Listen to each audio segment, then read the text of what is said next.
let's get started. I'm really looking forward to learning so much about the CIA today. Billions of dollars are spent spying on Americans, whether it's... Oh my god, dude. We've been new! We've been fucking new!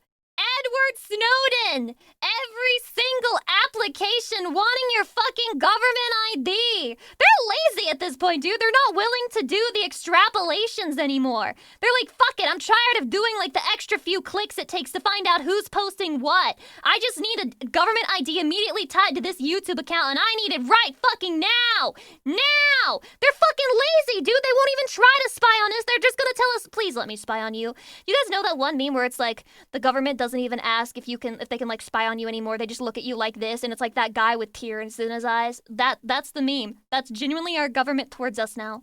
NSA or CIA or the FBI. And to make matters worse, we know that the CIA can take control remotely of a car's computer system in order to crash the car, take it off a bridge, or take control of your smart TV. And is this real? Wait, guys.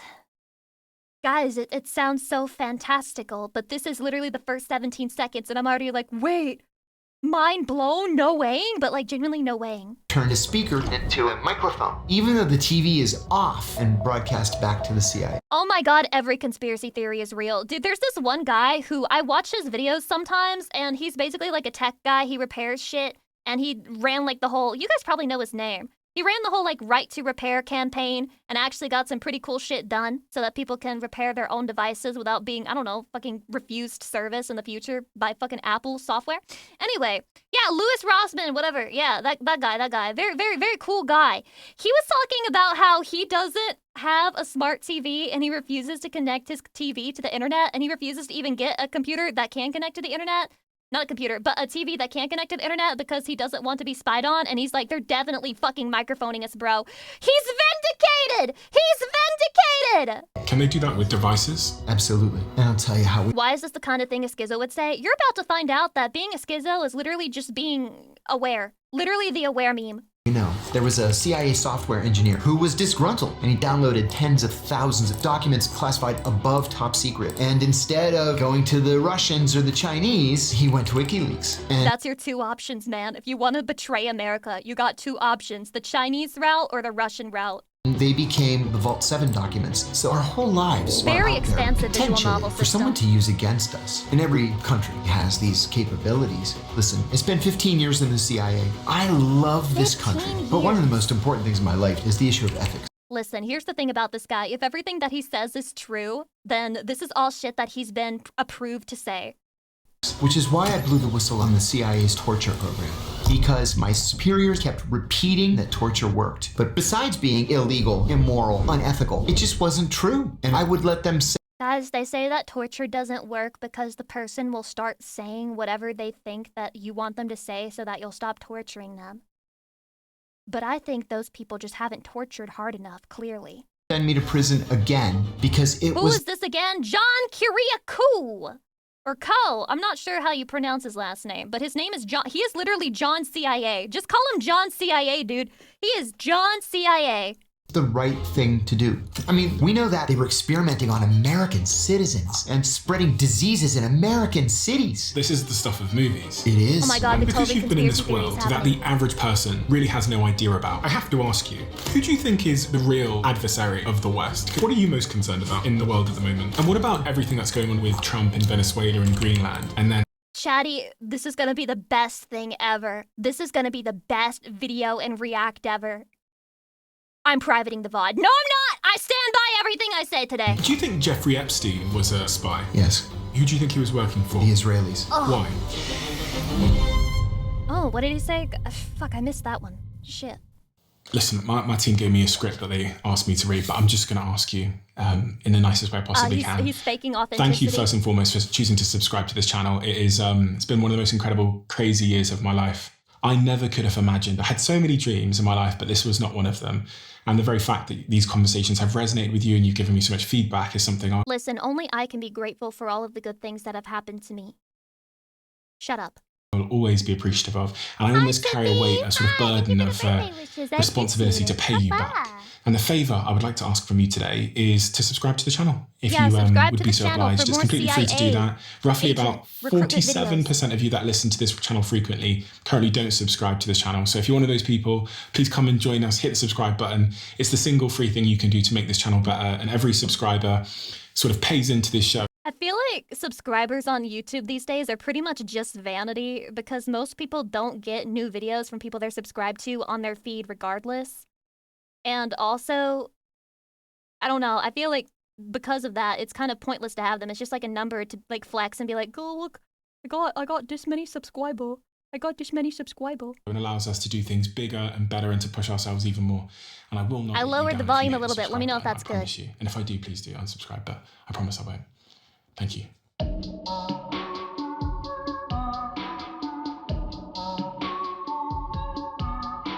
Come on. John Kiriakou. The world knows John Kiriakou. Okay. your name. Why? John CIA. Why does the world know your name? I can give you two answers. One, I'm proud to This say guy feels a little- that I blew the whistle on the CIA's torture program in a nationally televised interview with ABC News. The second reason is I blew the whistle a long time ago, and just in the past Did 18 he? months, I seem to have hit some sort of YouTube algorithm sweet spot, and all of a sudden, It's because they've been clipping bro and he says the weirdest shit and every single time he's saying something completely different. Never repeats himself. Always a new clip. my message is getting out there. And you went to prison for Like you can probably find a bunch of Lucy Pyre clips where she's like moaning or saying something inappropriate that are all kind of like, yeah, that's Lucy Pyre, but this guy's just like randomly, hi Cotton, we're watching CIA propaganda videos, welcome! blowing the whistle. I did, and I would do it again tomorrow. I really would.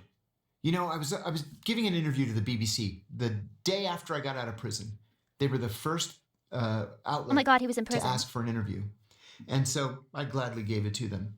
And the interviewer said, kind of perturbedly, "You're not showing any remorse or contrition?" And I said, "No, I'm not remorseful. I'm not contrite. Proof that it's a recruitment video. I would do it again.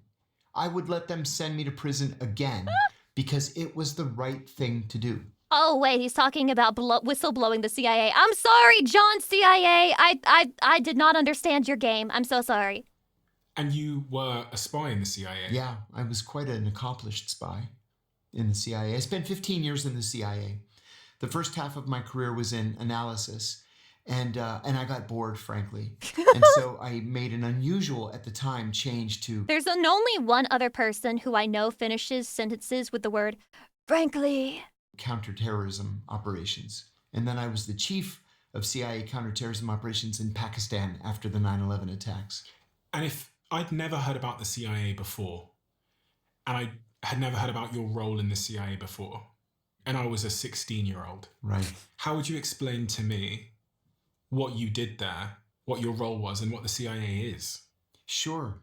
The CIA is an intelligence service whose job Right. is, at its most basic level, to recruit spies to steal secrets and to analyze those secrets so that the policymakers And this is a video to recruit more spies. If you're interested in joining the CIA, post a comment below the video and upload your government ID to YouTube. And if the CIA wants you, they can probably get what they need from that. can make the best informed policy. After 9/11, we were expecting an attack, to use Osama bin Laden's words, that would Osama. dwarf 9/11. And so my job was to infiltrate Al-Qaeda by recruiting members of Al-Qaeda to tell us when and where that next attack was going to come so that we could disrupt it, we could kill or capture the leadership, and destroy the organization. And give me a range of the things that Did it you work? did during your time in the CIA, just for a very top line range of the types of things you worked on. Oh, sure. I saw a joke that terrorism has, like, the people over there, you know, they've, like, lost their jobs in terms of terrorism because Americans are just terrorizing each other. So it's just like, sorry, it's all internally. Like, we don't outsource our terrorism anymore. As an analyst, it was actually quite straightforward. We would write for the president, the vice president, the secretaries of state and defense, and the national security advisor. And who were the presidents during that time? When I started, it was George H.W. Bush, the father. Of course! And then it was... The father of the CIA? George H.W. Bush? No way! Clinton, then George W. Bush. Hydrate. There are several different publications. There's the President's Daily Brief, which is the most important. I covered Iraq the entire time that I was in analysis, from well before most Americans had ever heard of Iraq. I was told actually that it was a training account because nothing... Shadi, it's Iraq, not Iraq. Iraq stacks of money. Got him. Nothing ever happened there. Nothing ever changed. And then Iraq invaded Kuwait. The next day, I got to the office early. I was 25 years old, 26 years old. And my boss said, don't take your jacket off. Work stuff. Hope the concert Depressed, Larry. Thank you for the 1,000 biddies. Nice. You don't have to apologize for happy that. Birthday, wife.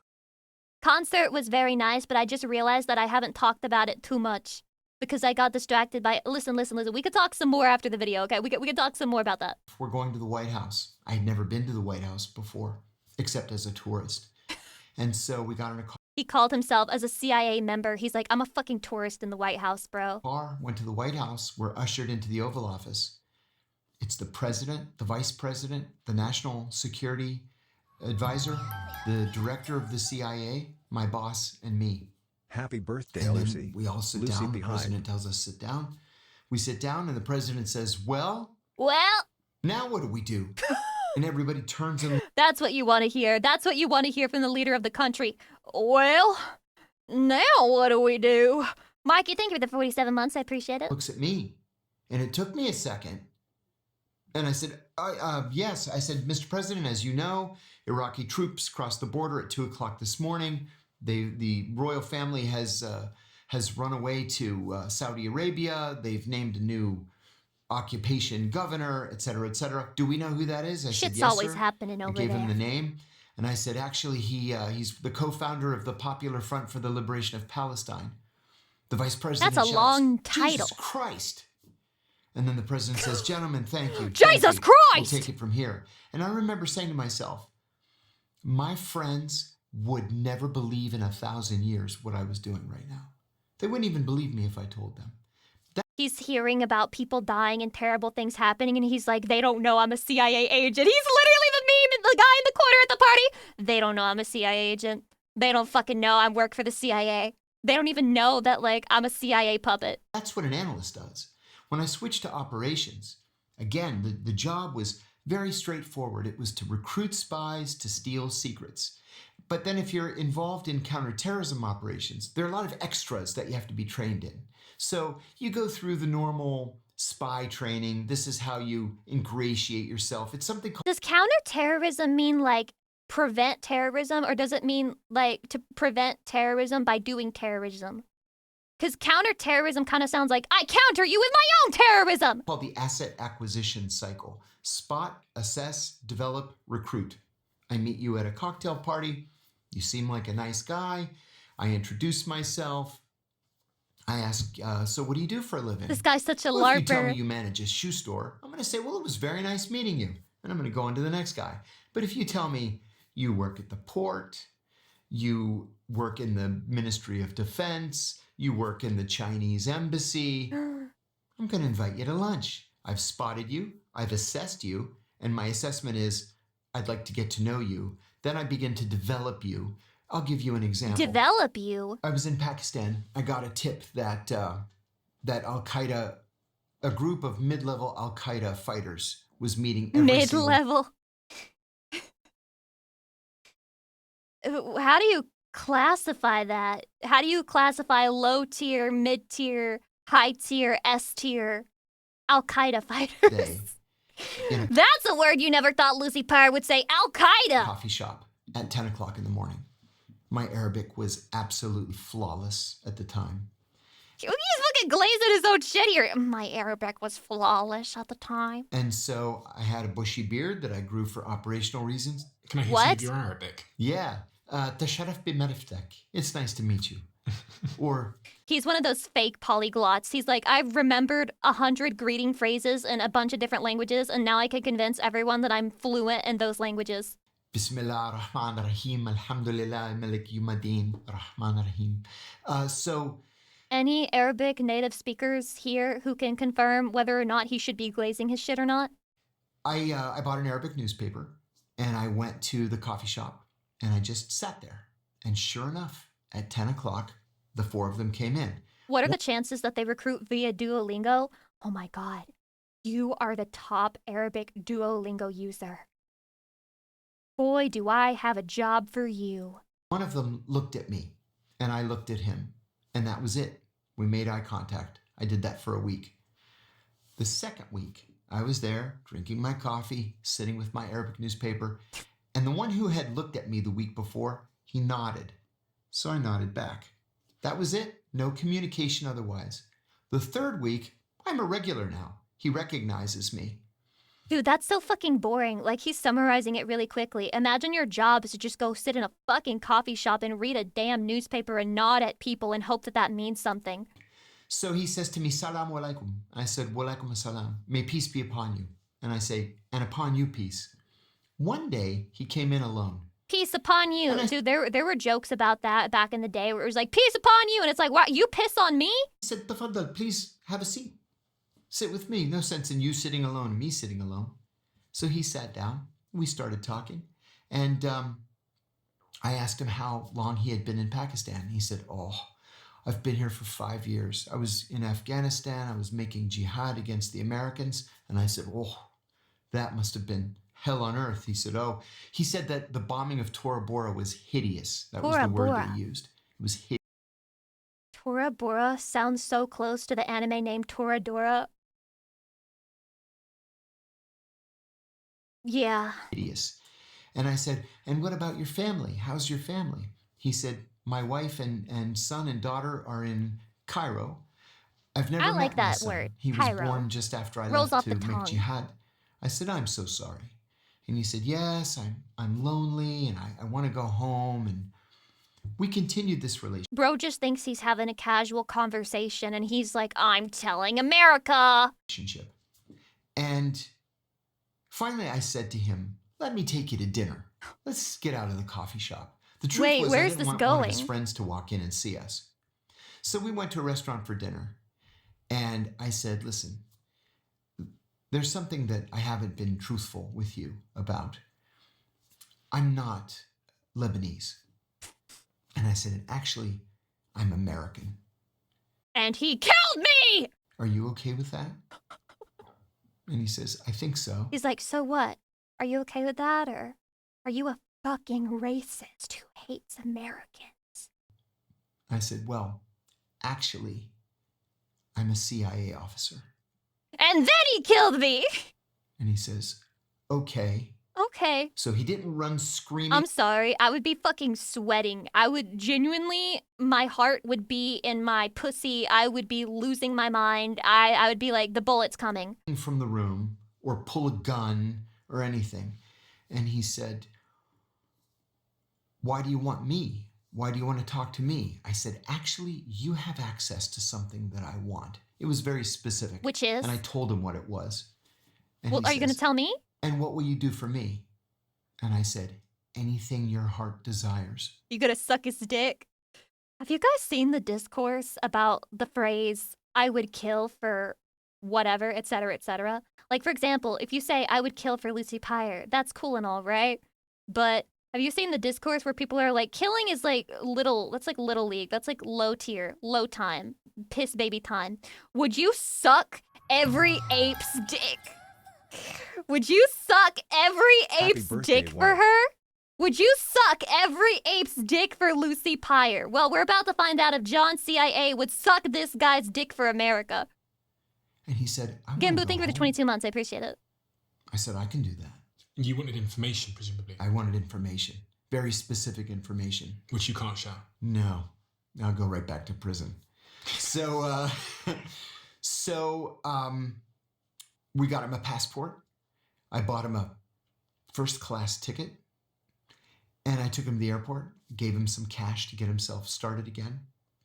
And I said, before you go, I have to ask you, why did you agree to give me this information?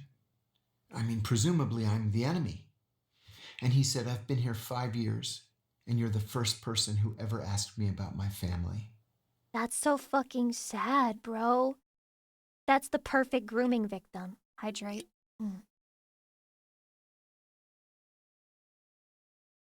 Also, I'm gonna be real with you. Like, if all I wanted to do was get back home, and somebody was like, hey, I'll send you back home on a first-class ticket, and I'll give you some money to get yourself situated again, I got no loyalty to nothing but that, bro. I got no fucking loyalty. Sorry. So I said, best of luck. Never saw him again. That's the job. I have to ask you, take me on the journey of you being a young man in West Pennsylvania. Young man. Right. To becoming a spy. What happened? Because I'll be honest, I don't really know what my perception of spies is, but it's not you. That's good. Yeah. That's good. See, because I kind of work under the radar. He looks like kind of like Bill Gates, if Bill Gates were, I don't know, but he's Bill Gates adjacent. So what's really interesting is there's so many Bill Gates, but not on the list. Once you learn about spies as a podcast, like, so if you go back a couple of years and someone had told me Bill about Gates, if he spies, wasn't I wouldn't rich, that's believe it. true. I wouldn't believe that these things actually happened. Oh, yeah. You they hear happen, about all people right. going undercover and going to other countries and getting secrets and all of these things. And it's not until you meet the people that said, yes, that's me, I used to do that, that you have this paradigm shift in your mind and you go, oh my God, what else might be going on? Right. Because I lived in this world probably up until the age of, 30 years old, where I kind of just assume things are what they are, like as I see them. And then, right. you start to discover that there's layers of secrecy, nations are against each other, they're doing all of these covert operations. And even like as a podcaster now, I have moments where I go, like, how do I know that you're not here to steal secrets from me? Right. So what's funny? When I had Andrew Bustamante on the show, What the fuck kind of secret do you have as a podcaster? Dude, podcasters are so fucking full of themselves, man. He's like, I don't know, man. All the information I've gleaned from podcasting, the CIA might be after it. The comment sections are always the same. They're always like, once a CIA spy, always a CIA spy. True. It's like, so I hate when people say that. It exposes me for what I am. intellectually lazy. but I do wonder, and I go, okay, here's a super conspiracy theory. What if the CIA have made spies do really well in the YouTube algorithm so that all of us as long-form podcasters invite them on, and then they... You know what? I would agree with that. I would have agreed with that a year ago because Andrew Bustamante has really made a handsome living out of selling his experience. Yeah. And he's on every podcast. Yeah. But I am the most anti-CIA, former CIA person that's out there. But wouldn't that be the perfect CIA? I don't know, Chatty. Do you really believe it? Do you really believe it? Aleph Null, thank you for the 200 biddies. Who does this guy think he is? Alex Jones? I don't know, but I'm pretty sure he also did an interview with Alex Jones, but I didn't watch the Alex Jones version because, well, this is the one that the well, you know. Agent. I mean, if I weren't constantly criticizing the CIA as an organization that's just out of control. Do you think the CIA have a strategy for podcasters and for podcasting? I think, yes, now they do. It took them a little while to get current. And we're supposed to just believe that, like, you're not part of that? But just like they, over time, developed a strategy with Hollywood, sure, they're developing a strategy with podcasters. You know, it was only in the last 10 years that the CIA opened a branch within the Office of Public Affairs whose job it is solely to liaise with... Oh, don't get me wrong. I pretty much believe in what he's saying. I believe that what he's saying is true and that it really did happen. But I don't necessarily believe that he's not still in contact with the CIA and that he's only really saying things that is allowed for him to say. With Hollywood studios. The FBI's been It also wouldn't shock me if there was like false flagging going on where they say one thing happened, but they're actually trying to misdirect and lead people to believe that happened when actually it's obfuscating something else that happened. doing this since the 40s. And the goal is that everything that comes out of Does the Hollywood should be CIA have a pro-CIA. strategy for Lucy Pyre? They can't control me, man. They can't control me. But they can probably missile fire me and destroy me. But they can't control me. That's why they will kill me. And, you know, we end up with Hydration. Zero Dark 30. I'm out of soda, and, so I got you know, my The Recruit, gamer and shop. The CIA, Argo. The CIA is always the hero in these movies. If you were still at the CIA now and your job was to infiltrate and use creators or podcasters as an asset for the CIA's objectives, how might you design that plan if we were just hypothesizing? You would have to have a goal that would be specific enough that you could actually track the progress to it. So you can't just say, well, I'm going to pay this podcast. What objective would the CIA use you for, Lucy? Well, I mean, I kind of talk like a CIA plant sometimes because I'm like, I only like America and Europe is cringe. So I guess they would use me as loving America propaganda. But I'm not sure how well that's working when the majority of you guys watching me are from Europe. I don't know. I've got some questions, Chatty. Or X amount of money, and we're gonna do something with the algorithm to make him vastly popular among men, 18 to 30, let's say. Is that really even possible? Can you actually fake your way to influence? I'm not 100% sure that that's true. I mean, they could viewbot themselves and push themselves up in the algorithm and pay for advertisement, but if the content's shit, then it's shit. So they still have to have a presentable package. There's got to be more to it than that. It has to be a message. You've got to be able to get a specific, well-honed message out there. And the message can be... Edward Snowden fled the country and is still watched by Russians? What the fuck do the Russians have a problem with him for? He fucking whistleblowed America being a big spy on all of its citizens. What? Why is Russia like, I'm gonna watch him? Why? Anything. It could be... They should be allies. Love the CIA, we're the good guys. It could be support the overthrow of the Iranian government. They want to know the details. He's like, so they know about the Russian spies on Tumblr, which was a real thing, by the way. Like, it got uncovered that there were genuine Russian bot accounts that were being used to spread narratives on Tumblr. Insane. Why Tumblr of all websites? It could be, any criticism of Benjamin Netanyahu is anti-Semitism. It could be anything you want it to be. You just have to make sure that it's repeated enough. See, this was the danger with the torture What, guys? I missed it again. What did he say? program.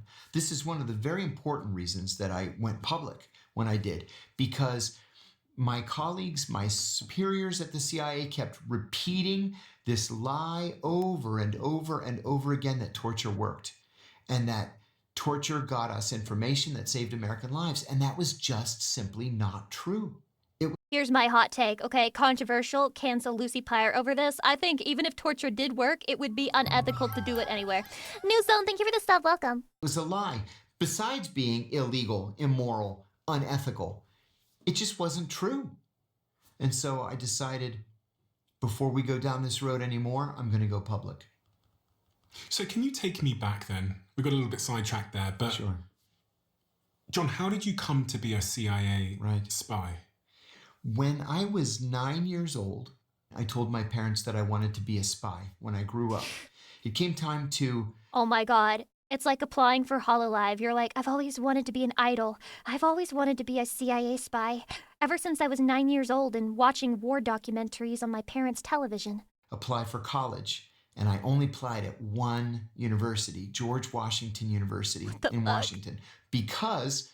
This guy is like the quintessential CIA spy, the quintessential agent. He's like, I applied to the most American university I could because I was positive that would be where they would recruit us. It was 2 blocks from the White House, and it was one of only 3 schools in America that offered a Middle Eastern Studies program.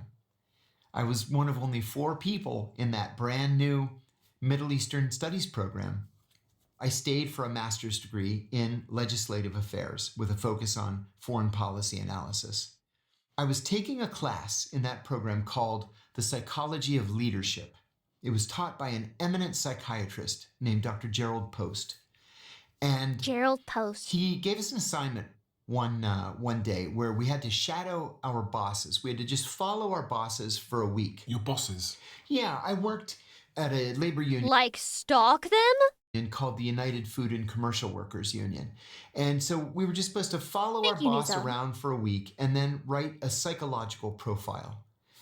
I used Wait, dozens psychology, that's your degree, Lucy. There's a chance for me? Dude, I gotta go get my master's. of, footnotes from psychology texts. And I ended up saying that he was a sociopath with psychopathic and possibly violent tendencies. And, I had these citations.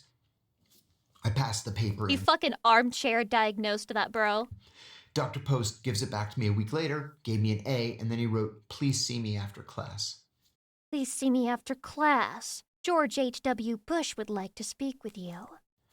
So I went up to him after the class, and I said, "Dr. Post, you wanted to see me?" He says, "Come to my office." So we went down there. He closed the door, and he says, "Listen, I'm not really a professor here.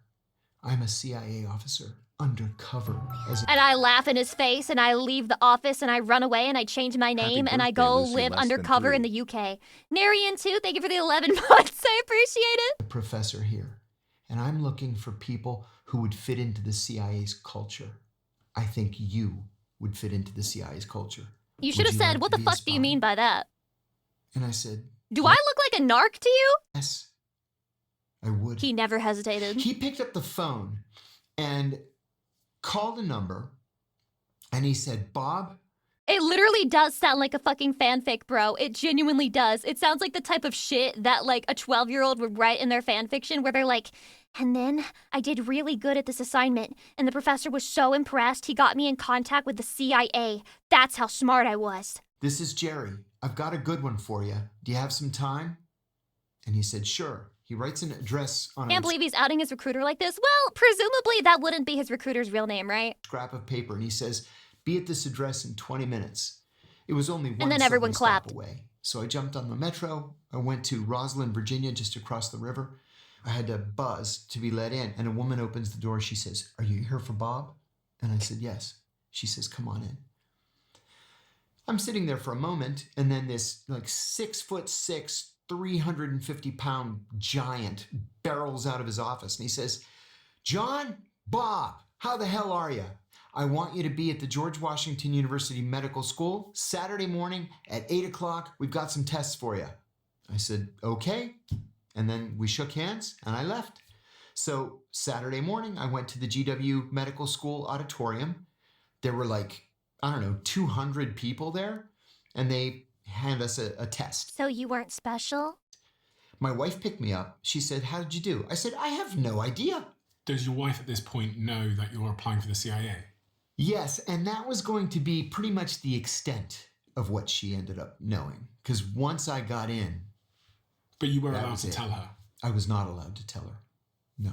So you told her anyway. Yeah. How are you supposed to... What are you supposed to say? Hey, honey, I'm going to Pakistan.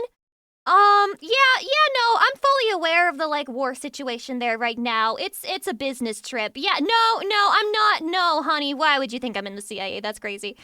No, I'm just hanging out. I'm just hanging... They've got, a PowerPoint presentation. I'll call you back later. When I first Screams applied, they of said, guy "Listen, getting don't tortured in the tell anybody, background." because you may go undercover, you may go under deep cover, and we As long can't as he's not have cheating, people right? out there who know that you're a CIA officer. Presumably the CIA are smart enough to be able to check if you've told her. Yeah. And they ask you on the polygraph, "Did you tell her?" Really? And Did I you said, pass? "Yeah, I told her. She's my wife. What am I going to do?" you know? But it got to the point where I'd get home from a day where, you know, I broke into some guy's house and planted a camera on a bug, and I'd get home and she'd say, "How's your day?" I'd say, "Great." "What'd you do?" "Not a darn thing." And then my phone would ring at, you know, midnight, and a guy would say, "The rain in Spain falls mainly in the plain." And I'd say, Y'all gotta come up with some better fucking phrases. Y'all gotta come up with some better fucking phrases. I can't. That's so fucking LARP. That's so fucking LARP, bro. There's no way. You hear that shit, you know it's some kind of, like, secret message. What you should say is, did you see the latest Kardashian episode? "Mares eat oats and does eat oats and little lambs eat ivy." And that means And then your response should be, yep, and Kim's ass was looking fat. me at the yacht club Now parking that's a secretive fucking message! lot in 3 hours. And then I'd leave. She would say, where are you going? It's midnight." "I gotta work."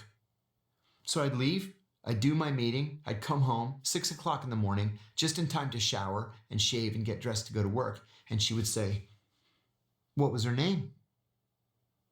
And I remember this one terrible time. That's Women are women, no matter who their husbands are. what she said to me. What was her name?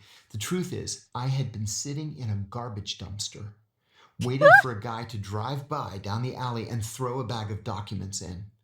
And I stunk of garbage. And I said to her, "Do I seriously smell to you like I've been with a woman?" Yeah, you smell like you have some stank hose pussy juice on you. Fucking got his ass. But Virus, thank you for the 10 months. I appreciate it. Oh my god, thank you. Should have said, use code Lucy for 10% off all gamer subs I'd be more purchases. secretive. Freya, thank you for the raid. Welcome in, raiders. Hi, Freya. Hello, hello, hello, hello. We're just watching CIA recruitment videos, that's all. Don't mind me. Seriously. Hope you guys had a good stream. So we ended up getting a divorce. Are you dead ass? Are you dead ass? So you do the assessment, presumably you get in. Dorka J, thanks for the gifts Yeah, to what Freya. training? He called me like 2 weeks later. Bob did. And he said, "You blew the doors off those tests." I said, "Oh, great. Okay." So a month later, they summoned me to headquarters. And I was interviewed by the Office of Near Eastern Operations, the Office... I gotta say, for a guy who's supposedly perfectly suited to be in the CIA, he can't think up really good lies to tell his wife in order to not get divorced. I don't know, there's a bit of a contradiction here. You're telling me you blew the doors off the test. You're really good at being a CIA agent spy, which requires you to lie, but you can't come up with a plausible story to your wife about what you're doing during your CIA agent missions? of Near Eastern Analysis and the Office of Leadership Analysis. I was offered the analysis job on the Iraq desk. And what is the sum total of the training you were given in the variety of different roles that you had? Like, how do they train a spy? That's a good question. And the answer is vastly different depending on where you start your career. Much love. So because I started mine in analysis, Thank you, Black Ruby, the for the 23 immediate months. Appreciate it. training was in mastering the CIA's writing style. What? So the most important product that the CIA writes every day is the PDB, the President's The what? Daily Brief. And it tells the president what? What you think he needs to know. Okay. So, for example, when the Iraqis began moving to the... Imagine have to master writing like ChatGPT. No, I mean, just have ChatGPT generate the CIA reports. I can genuinely see this happening now. Although, I would assume the CIA would have their own special AI for that, so, like, it wouldn't leak information. But at the same time, it wouldn't surprise me if they just deadass used ChatGPT. Hey, ChatGPT, can you take all of this information in this document and just, like, summarize it so that it's dumbed down enough so that people in the government can read it and understand it? To the Kuwaiti border. We had this big debate. Are they gonna cross the border? Yes or no? So I said, listen, why don't I call the American Defense Attaché in Baghdad? And I'll just ask him to drive down there and look and tell us what he sees. He drives down there, drives back, he calls me and he says, literally the entire Iraqi military is on its way to the Kuwaiti border. That's so fucking funny. Even in the military, even in the CIA, even in the top positions, they're saying the word literally. So we wrote a thing for Literally? the president saying Iraq is going to invade Kuwait and it's probably going to happen in the next 48 hours. And when did the president see that particular briefing? At 7 a.m. the next morning. Okay. And is there ever situations where the president would get it in the middle of the night Yes. Yeah. and be told in the middle of the night that? Yes. Yes. There are these levels of immediacy. There's routine, which is like, who cares? And then there is Spatello, priority, welcome. which means, I was like a letter I'll get later. to it sometime today. Then there's immediate, which means you should probably read it first. But then there's flash, which means, oh my God, something terrible just happened. Oh. You should probably wake the president. Happy birthday, And then Lucy. there's Just tuning in after work. I hope you've had a great day so far. Very Fuzzy, thank you so much for the 1,000 biddies. I've been having a wonderful day, and I'm having a wonderful day learning about the CIA agent recruitment strategy. critic, which means they're coming over the embassy walls. We're at war. I'm Wake coming up the over the president, walls? Scramble the jets. 9/11. 9/11. That's a critic. So going back to I'm sorry. I can't believe 9/11 spawned such iconic photographs. And I'm not even talking about the ones you're thinking about. I'm talking about the one where the guy's whispering into George Bush's fucking ear. That's the most iconic American government photograph of all time. And I'm pretty sure, wasn't he literally reading books to kids at the time? Wasn't that what was happening? this question of your training. Yeah. What is it that the They were like, President, a second plane is at the towers. And he was like, this is awkward, guys. So basically, Spot dies at the end. Anyway, I gotta go. CIA teach you about human nature and how to use human nature to your advantage? That could be transferable to other disciplines in life, like business or... Well, this is going to sound not very nice, but it's real Okay. life. It's everyday life, especially in business. The CIA actively seeks to hire people who have what they call sociopathic tendencies. Oh, and I'm just supposed to believe that you're not one of those? I'm just supposed to believe that you're not one of those. Okay, yeah, you, John CIA, you are the special one. You're the special guy who doesn't have any sociopathic tendencies, and yeah, you're full of virtue. No sociopathy. Lucy reading stuff through her chatty. One of the moddies come up to her and whisper to her ear, the second Google Docky has hit X. It's so fucking over, man. It's so fucking over. Not sociopaths. Sociopaths have no conscience. North Countryman, thank you They'll for the 5 just gifties. blow Hola. right through a polygraph exam. But they're impossible to corral. They're impossible to keep under rein. And it's because they're not able, their brains won't allow them to feel regret or remorse. Now, in business, most CEOs are sociopaths. Most, not all, but most. Now guess who the biggest sociopath in VTubing is? That's right. Billion. Especially in big companies, because they claw their way to the top, usually on the backs of the people around them. They don't feel bad screwing the next guy to get that next promotion. Screwing the next guy, that The sounds CIA hot. needs people like that. Because those are the people who are going to break into a foreign embassy. A normal person... She got recruited? Dude, that's the actual fucking lore. She's gonna come back and she's gonna be a CIA agent. Not advocate breaking into a foreign embassy. That's sovereign territory of a foreign country. I would. I'd be glad to do it. Why? Because we're the good guys. So do you...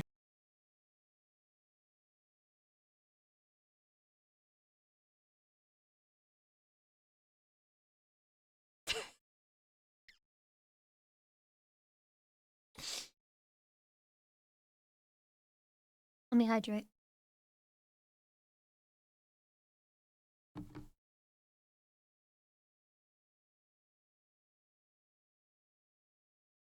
Presented without commentary. have sociopathic tendencies? Absolutely.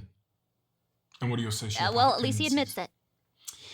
My sociopathic tendency was to operate in legal, moral, and ethical gray areas. But Specifically. torturing was too much That's for you? what it was.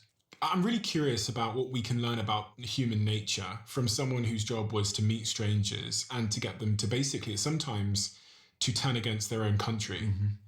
Like, I'm really interested in, and I think it's informative because so many of us... Torture wasn't ethically or morally gray. Well, you know, I agree, but to play devil's advocate, if you truly believe that the person you're torturing is like a war criminal who like kills people all the time, and that if you just torture him, you can get information that saves a lot of lives, wouldn't you think that that could be ethically gray? You know, when we think about what good leadership is, Just to play or what devil's good advocate. sales man or womanship is, it seems like there's transferables. I guess for some people it's family. I guess for some people it's something else. That hook that you're talking about, that thing that gets them. And the word that they use at the CIA for the hook is a vulnerability. And it's not really a vulnerability in every case. Now, 95% studies have been done about this. I think deep down his problem was that torture is ineffective. I agree. I feel like if he felt like torture was effective, he probably would not be talking a bunch of shit about how he worked to whistleblow it. Internally at the CIA, 95% of the people who agree to become spies for us do it for the money, right? It's a simple cash transaction. You give me money, I'll give you secrets. 95%. So you telling me that you think human motivation is 95% driven by money? Yes. Really? Chatty, can you hear my fucking Discord notifications? I think I have it turned off so you guys can't hear it, but I can fucking hear it and it's bothering me. Okay. Let me turn this shit on Do Not Disturb so everyone can shut the fuck up! Okay, and, okay. Alright. I'm ready, sorry about that. Yes. Is it the CIA? Yeah, they're telling me to shut up because I'm whistleblowing too hard right now. The rest was love and family, ideology, revenge, and excitement. Excitement. You're going to get a handful of people who are hooked on James Bond movies, and they will do it. I mean, you're going to pay them anyway, but they will do it just for the adrenaline rush. It's interesting because when I look at this list of things and I compare it LARPers. to business, I would say it's slightly different from my experience of hiring people, specifically of hiring people.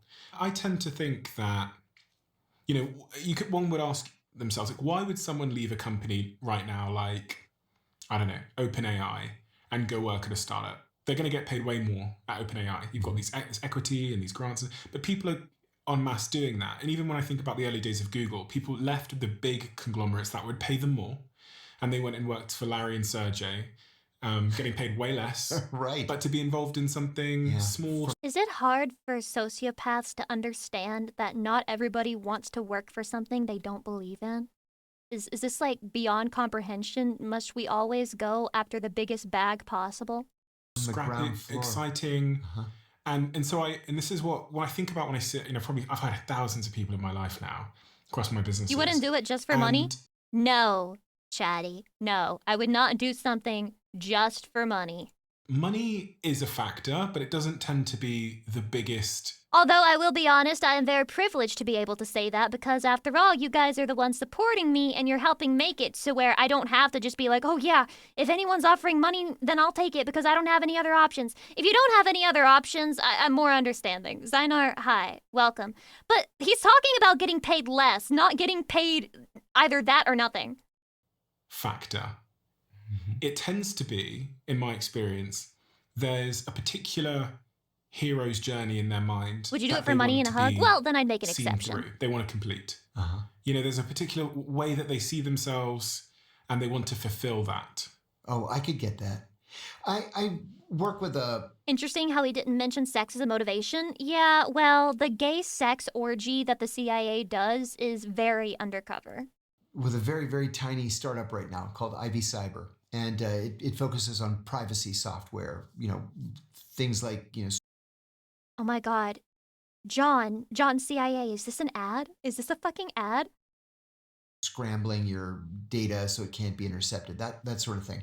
And I've participated in a couple of pitches to... How useful will these things even be if the governments are successful in forcing everyone to upload their ID to use the internet?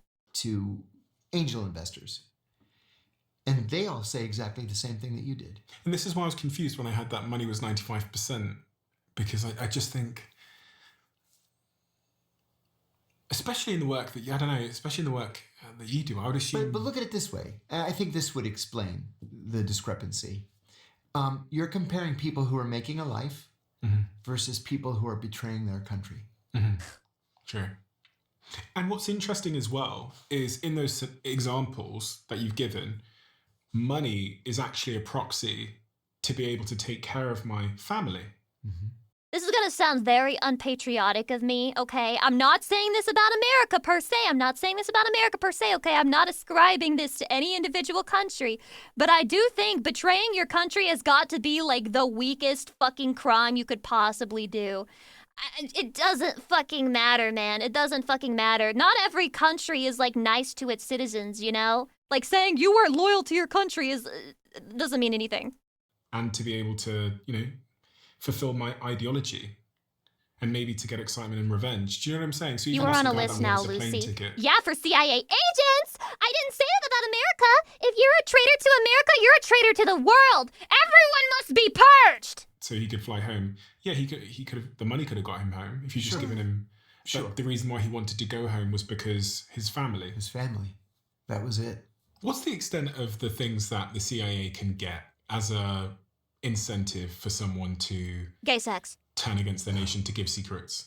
Quite literally anything you can imagine. Gay sex! Even if it's against the law. Well, like they're not going to get like drugs or, child prostitutes or... Are you fucking kidding? Okay, definitely not the child prostitutes. That's fucked up. But drugs? The CIA can't hand over a little fucking heroin for trade nation secrets? Are you fucking joking? No.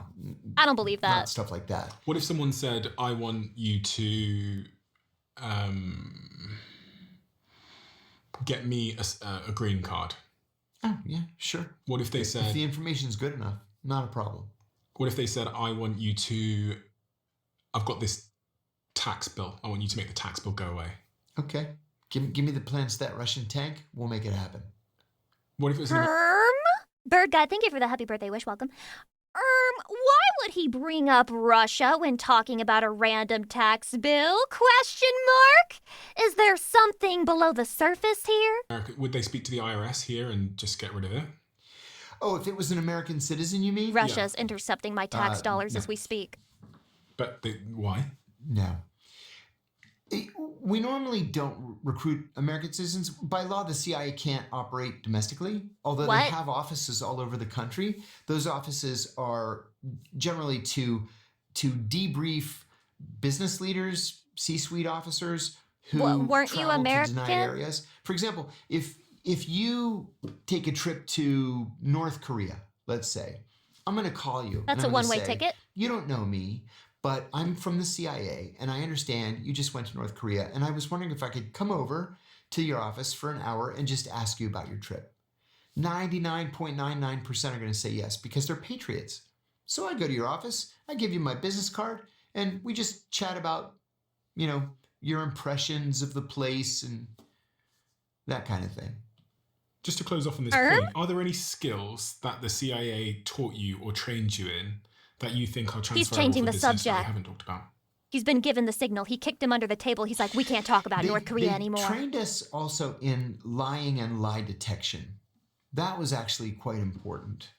You at the CIA, you're trained in lying and lie detection, but can't lie to his wife long enough to not get divorced. Liar. And this is why the divorce rate's so high. John, it's the CIA highest divorce rate of any entity in the U.S. government. You're cooked. It's upwards of 80%. Trained to lie. How do they train you to lie? Hi, my name is Dave Phillips. I work for an import-export company. But do they the way I didn't believe that for a second. Oh my God, this is CIA training? Teach you the art of lying? Hi, I'm Lucy Pyre. I'm a barista. Oh yeah. And what is the art? It's hard to pin down. You just sort of have to have it. You have to have that ability. But the hard part is you have to keep the lies straight. I'll give you another example. I've never told this story before. I was asked by headquarters. Everybody who's like, you can't lie to women, they won't believe a logical lie. They're illogical creatures. You think the CIA didn't teach them how to lie to women? You're telling me they taught them how to lie, but they left out half of the fucking population? I was overseas in the Middle East, and I was asked by headquarters to target one specific officer of this foreign country. Target? Yeah. Hi, how are you? Okay. Well, we've never met. I'm John. So nice to meet you. Let me take you to lunch. he had access to information that we really needed.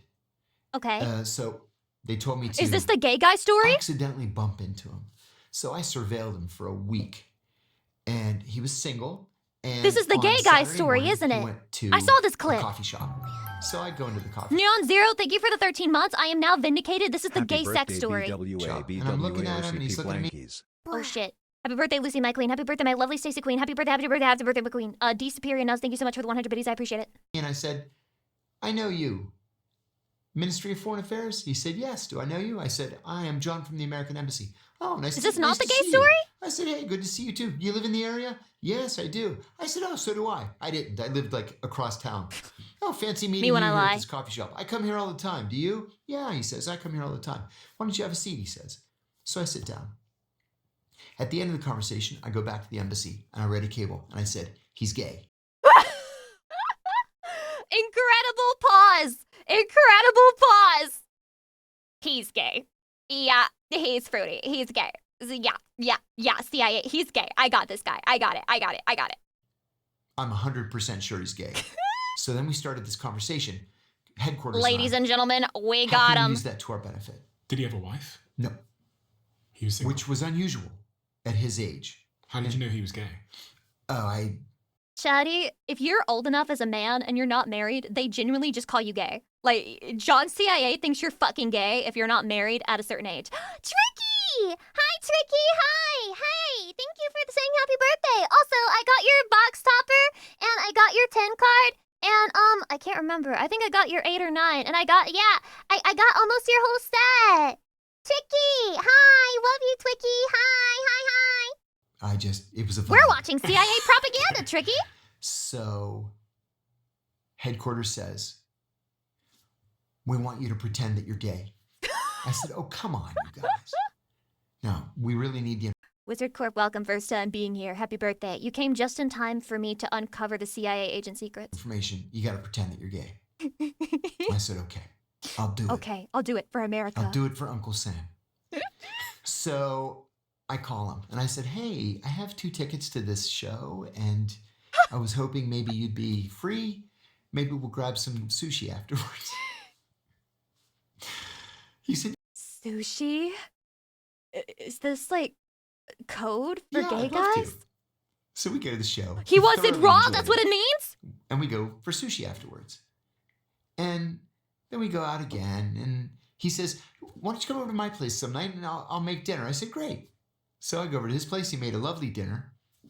And then I thought, well, I have to invite him to my He made a lovely dinner and he's in love. He's in love, dude! place. So I told my wife, you're Yeah, gonna this is the have real- to, like, get Whoa, what happened to your wife? I thought you were divorced. out. What? So she left.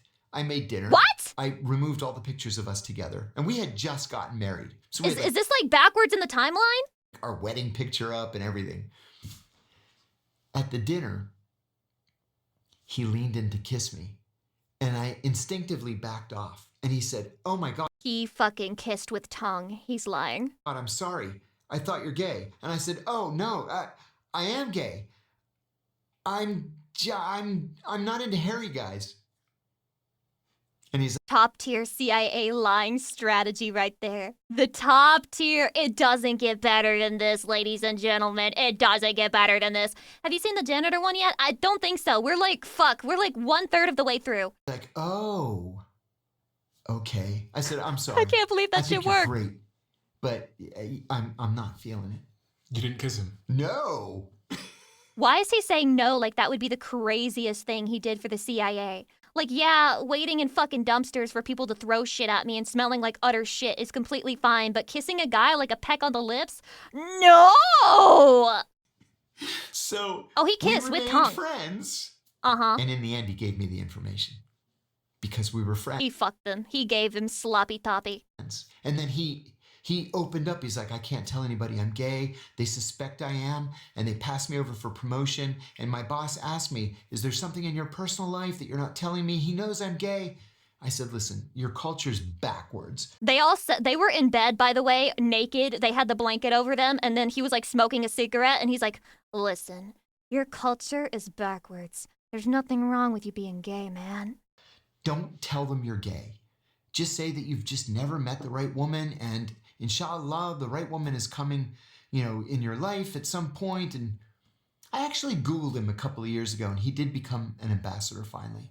And he's still Good for working him. in that country now. And he's still gay? Does that kind of stuff happen a lot in the CIA where you have to take one for the team? Yes. Oh, so you're saying you took one for the team and yet you claim to not even have kissed him? Sure. Have you ever taken one for the team? They're having gay No. sex in the CIA. I'm not sure you're telling the truth. Well, it came close. National Protocol, welcome. When did it come close? So I was overseas. I was a brand new operations officer. And there was a woman. Lucy, how far would you go for America? Oh, gosh.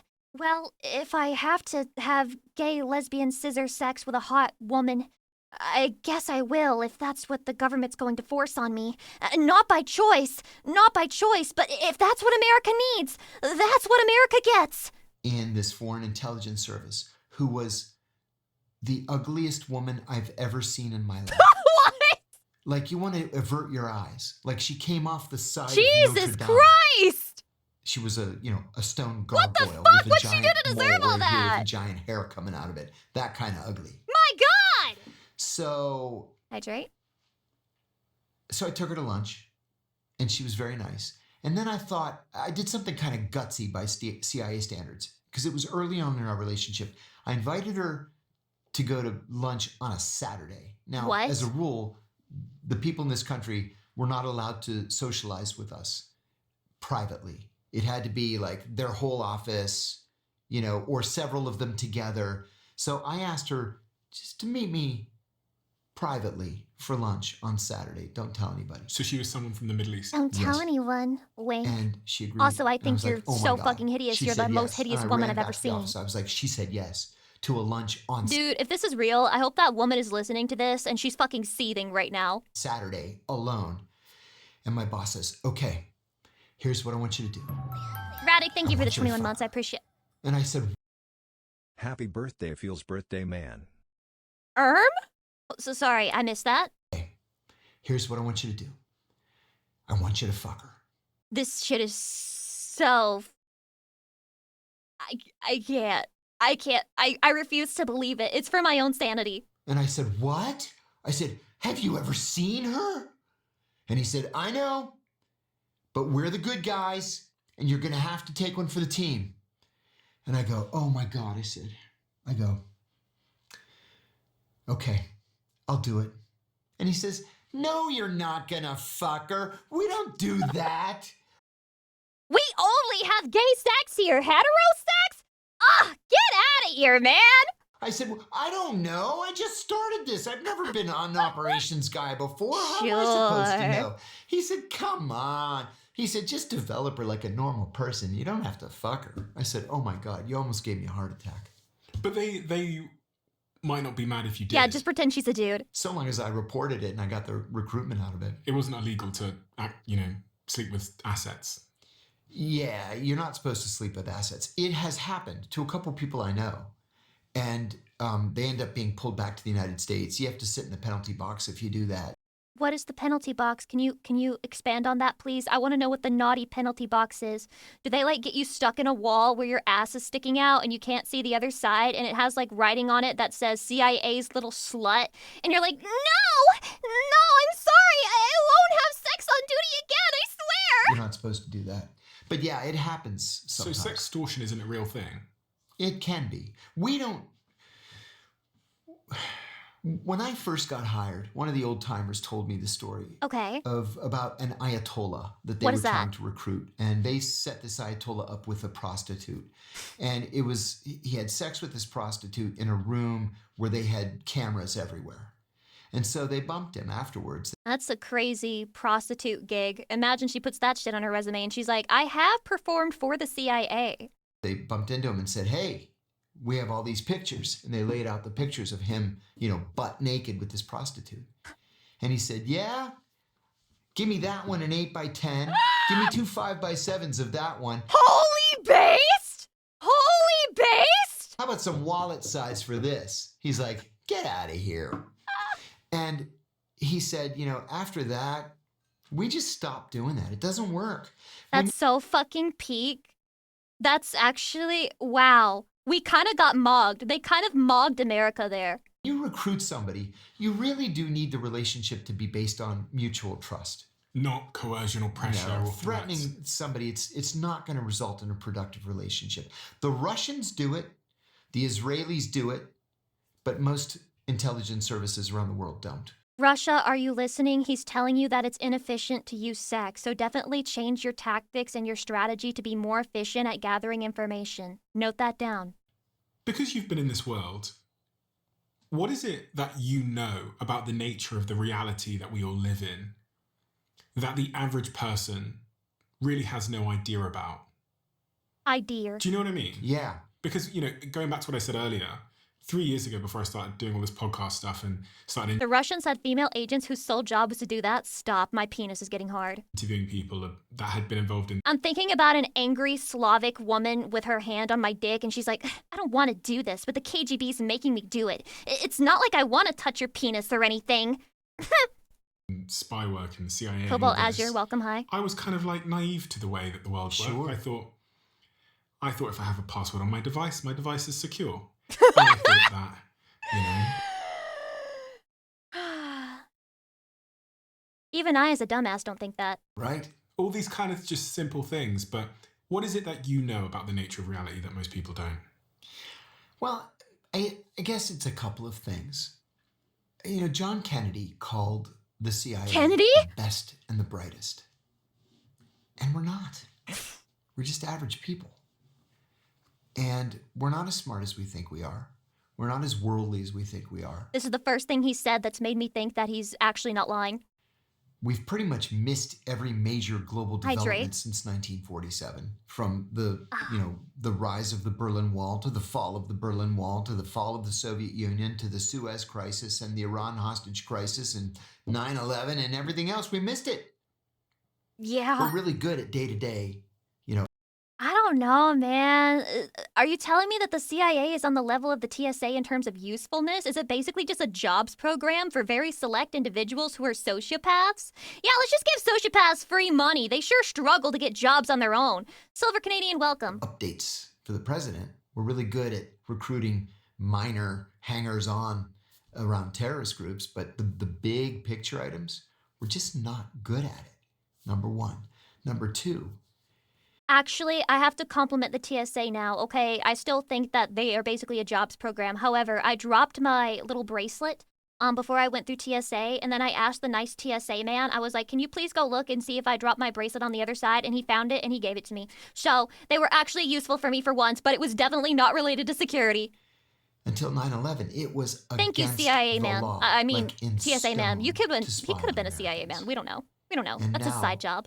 billions of dollars are spent spying on Americans, whether it's NSA or CIA or FBI or intelligence community contractors. Nothing is secret. They always pull me over for that random search too. That's interesting, Jafar from afar. Why would they choose you? Nothing. And to make matters worse, let's say maybe you did do something that law enforcement might be interested in. They don't need a warrant anymore. So true. They don't need to go to a judge and say, well, we have reason to believe, blah, blah, blah. All they have to do is just buy your metadata because it's for sale. Tyranny. Just go to the carrier. Just buy it. They don't need a judge's order to do that. It's all out there. We've made ourselves vulnerable. All of our lives are out Lucy, do you know the story behind why this guy's a former CIA member? Well, Tweak plays. Apparently, he's a whistleblower for the torture program. there. He said that at the Whether it's beginning, on so I'm assuming Facebook that's or why. X or Insta or whatever. If they really want to get you, they're going to get you. Which reminds me of a book written by Dr. Harvey Silverglate. He's a professor of law at That's Harvard. not a real It's name. called 3 Felonies a Day. And he argues in this book that we are so over-criminalized, so over-regulated in this country that the average American on the average day going about his or her normal business commits 3 felonies. What? Every day. What? You may not mean to, but you do. What? Every day. So if they decide What?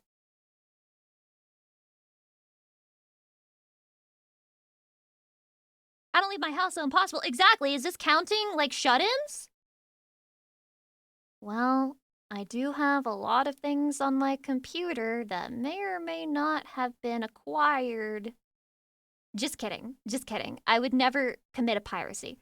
They want you. They don't like your politics. They can get your metadata. They can go through that metadata, find crimes that they can charge you with, and ruin your life. And there's nothing you can do to protect yourself. To some extent, they did that to you. Yeah, they did. They did that to me. Because you spoke out about a torture program that was happening. I'm going to read this one. The CIA's torture program used secret prisons and harsh interrogation methods under the Bush administration from 2002 to 2008. It was later condemned for widespread abuse by U.S. Senate investigation. Naruhodo desu ne. Happening in the CIA. Yeah, John Brennan wrote Zealous a letter BT, welcome, to hi. Eric Holder and said, charge him with espionage. And Holder wrote back. Eric Holder was the Attorney General. Holder wrote back and said, my people don't think he committed espionage. My And John people. Brennan wrote back to Holder and said, charge him anyway and make him defend himself.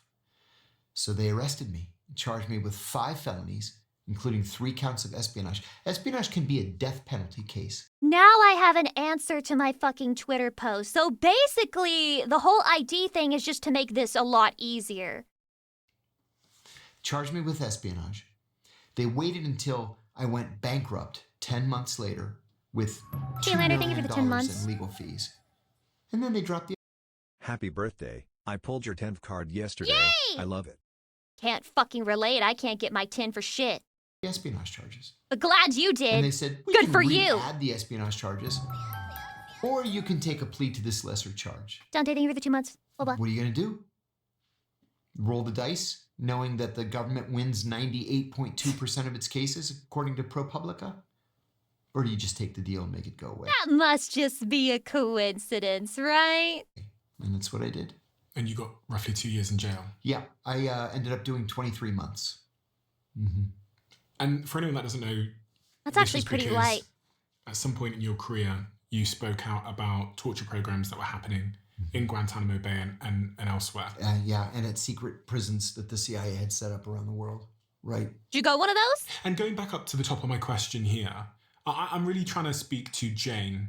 Oh yeah, it's all about punishing wrong thing. Dude, I can't remember the exact context of this, but I think I saw a video that Critical talked about where this one politician, I think he was running for some kind of office, he came to a woman's house about a post that she left on social media telling her that her post was like inciting like negative shit and that she should be careful what she posts online. Isn't that fucking crazy?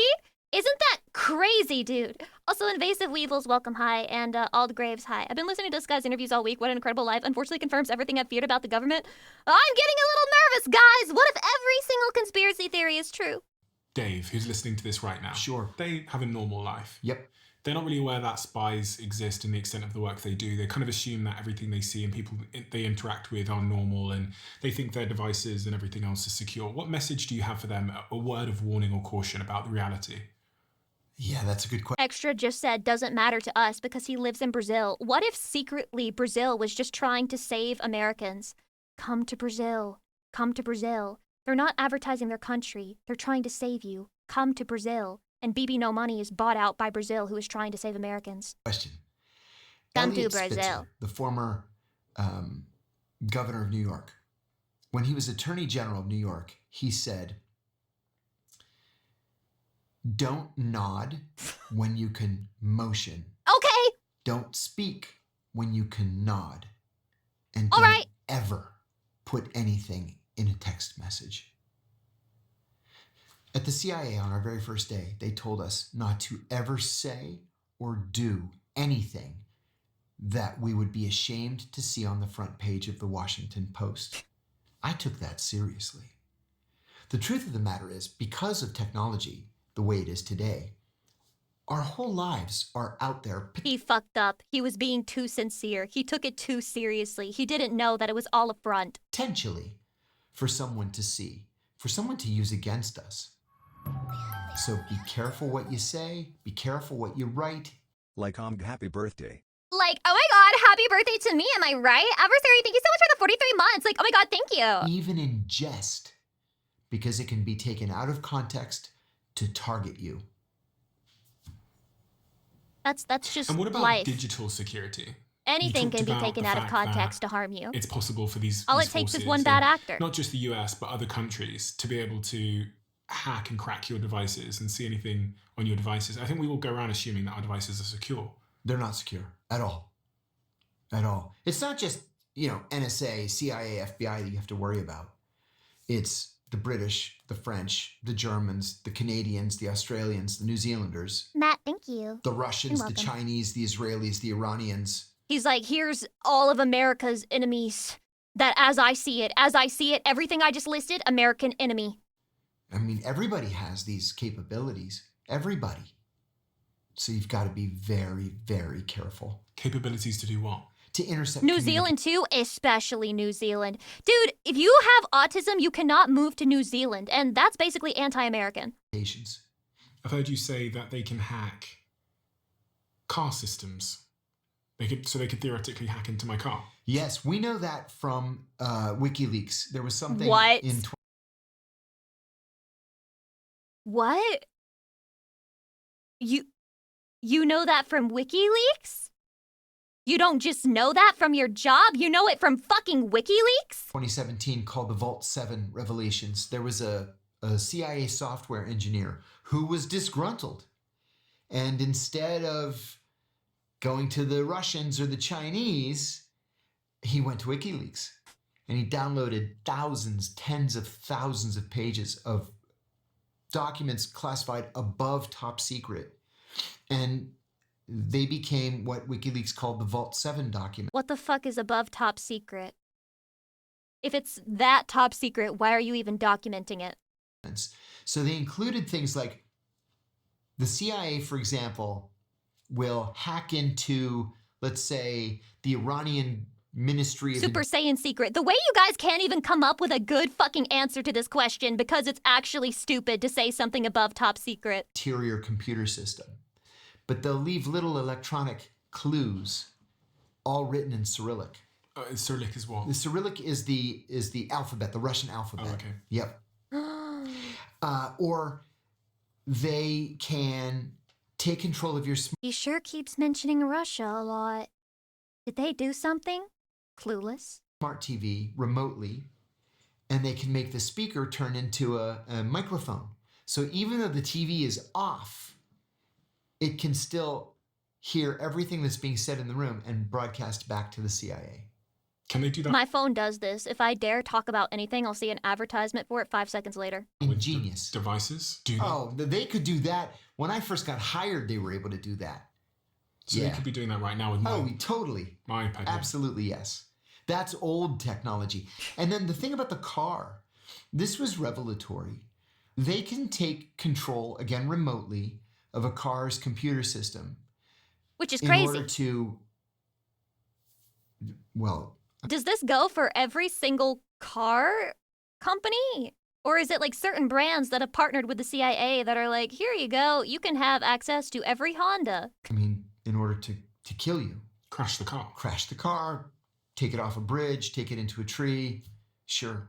Only smart cars? Do you know So basically, if you want to be super anti-CIA and you wear a tinfoil hat all the time, then you need to have a manual stick shift smart car. Something I've noticed. Most commercial teams aren't tested by their targets. They're tested by the weight of the admin that comes with every client. All the follow-ups, all the meetings, all the notes, the timelines that never ever stop. These were a constant source of friction in my commercial team. I drive a manual for this reason. I can't even make fun of you for being paranoid. You know, fuck it. I guess I'll start recommending everybody gets a non-smart car the rest of their lives. Introduced our sponsor, Pipe Drive. Oh. If you're not familiar, guys, Pipe Drive to grow whatever support the you're sponsor. building. And we've just Guys, launched support the Dare to sponsor. Dream. It's for those. Somebody got mad at me on my VOD channel for skipping sponsors. I didn't know that it was etiquette to not skip the sponsors.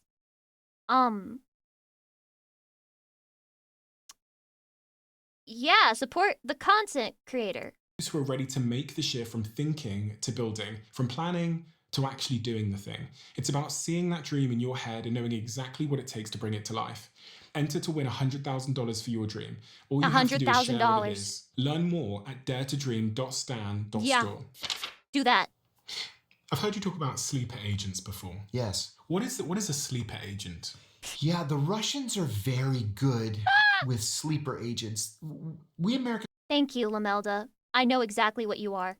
don't have no other country that we know of uses sleeper agents. A sleeper agent is someone who is taken virtually from birth and From trained birth? to be of another nationality. For example, let's say you're born in Russia, and from the age Doesn't that feel kind of stupid, though? Like, I mean, I guess they don't really have a choice. That's like slavery. of 2, they take you from your family with your family's acquiescence, and they take you to With your family's acquiescence? Oh, great. I'm so grateful to know my family willingly sold me into slavery! an American-style town that Hydration? they've built out in the hinterland in Russia. And they teach you to speak English Oh, thank God they got the family's permission to fucking sell me. with an American accent. You watch American Rage Fury, TV welcome. shows, you watch American movies, you eat American food, you get an American style Lamelda, I'm starting to notice. I'm noticing your English is pretty perfect. education. So I have no idea that you're not American. You speak English just like I do. You know all the same, social references that I make. Noticing. You follow the Philadelphia Eagles, or the San Francisco 49ers or whatever. And then they send you to the United States on a fake with a fake ID. What they'll do is they'll go through. I was born in 1964, so they'll go through death records Hey, I'm from not 1964, and they'll look for deaths where the person was only a day or two old. And they'll take that name and the birth date, and they'll get a social security card with the birth date. And then they'll use the social security card to get you a passport, an American passport. So you come here on your American passport, everything's legit. Now your name is, Bob Smith, which was really that baby's name that died. And you get a job, let's say, as So wait, they didn't explain how they erased the death record for that baby, though. a travel agent. And you may work as a travel agent for 20 years and never hear from them. But then they'll activate you and they'll say, we want you to go take care of this target over here. Kill him. Yeah.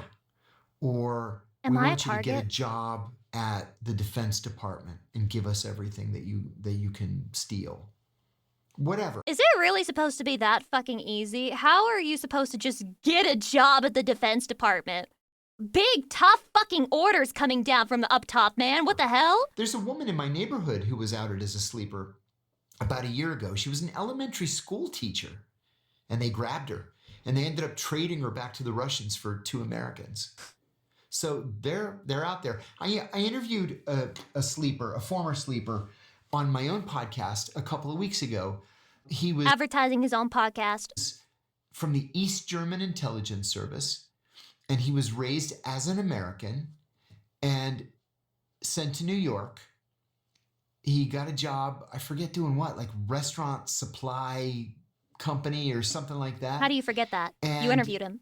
He got married, and he had a daughter. Violet Moon, thank you for the 27 months. And he told me, as soon as I Happy looked at birthday, her my favorite CIA Thank target, you. Lucy P. Hart. Please don't target me! face the day she was born, I knew that I would suck every ape's dick to keep her safe. realized this life wasn't for me anymore. So they send him an activation. What they do is they'll send you a radio message, and he didn't respond to it.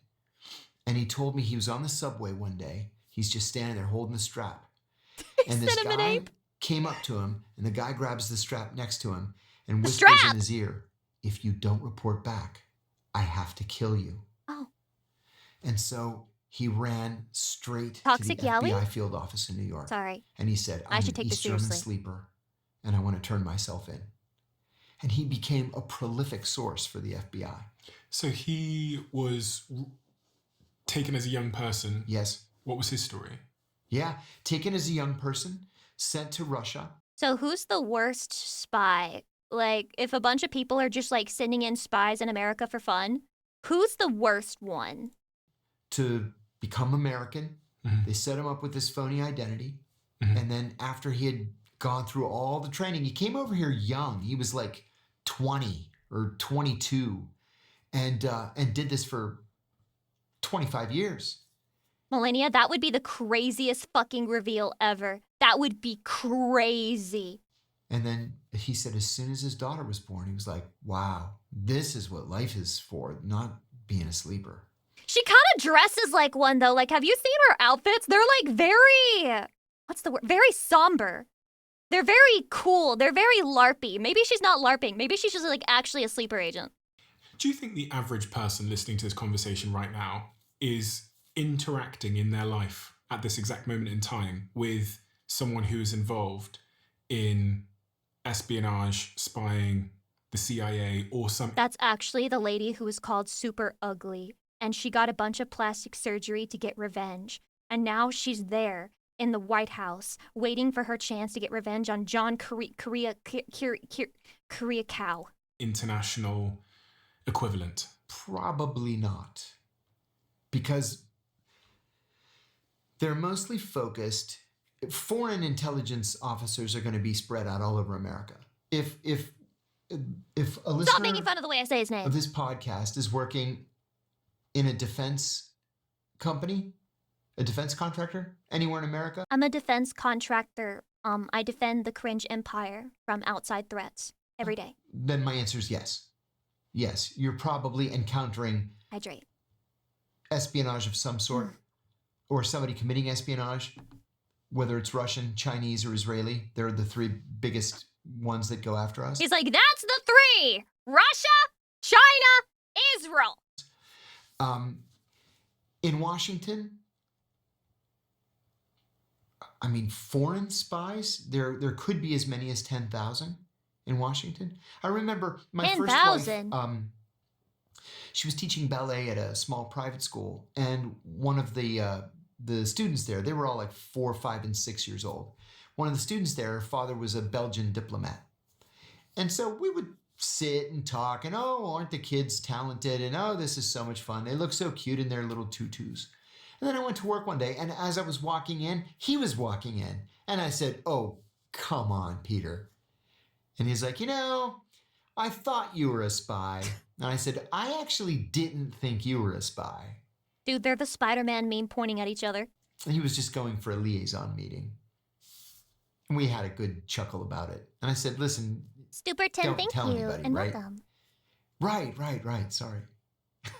Listen, please don't tell So anybody. I'm trying to figure out how many I kind of spies need this job. do you think there are in the United States? If you think about Foreign spies. foreign spies, domestic spies, people that are basically undercover, Including Americans, you mean? including Americans. The number of CIA employees is classified.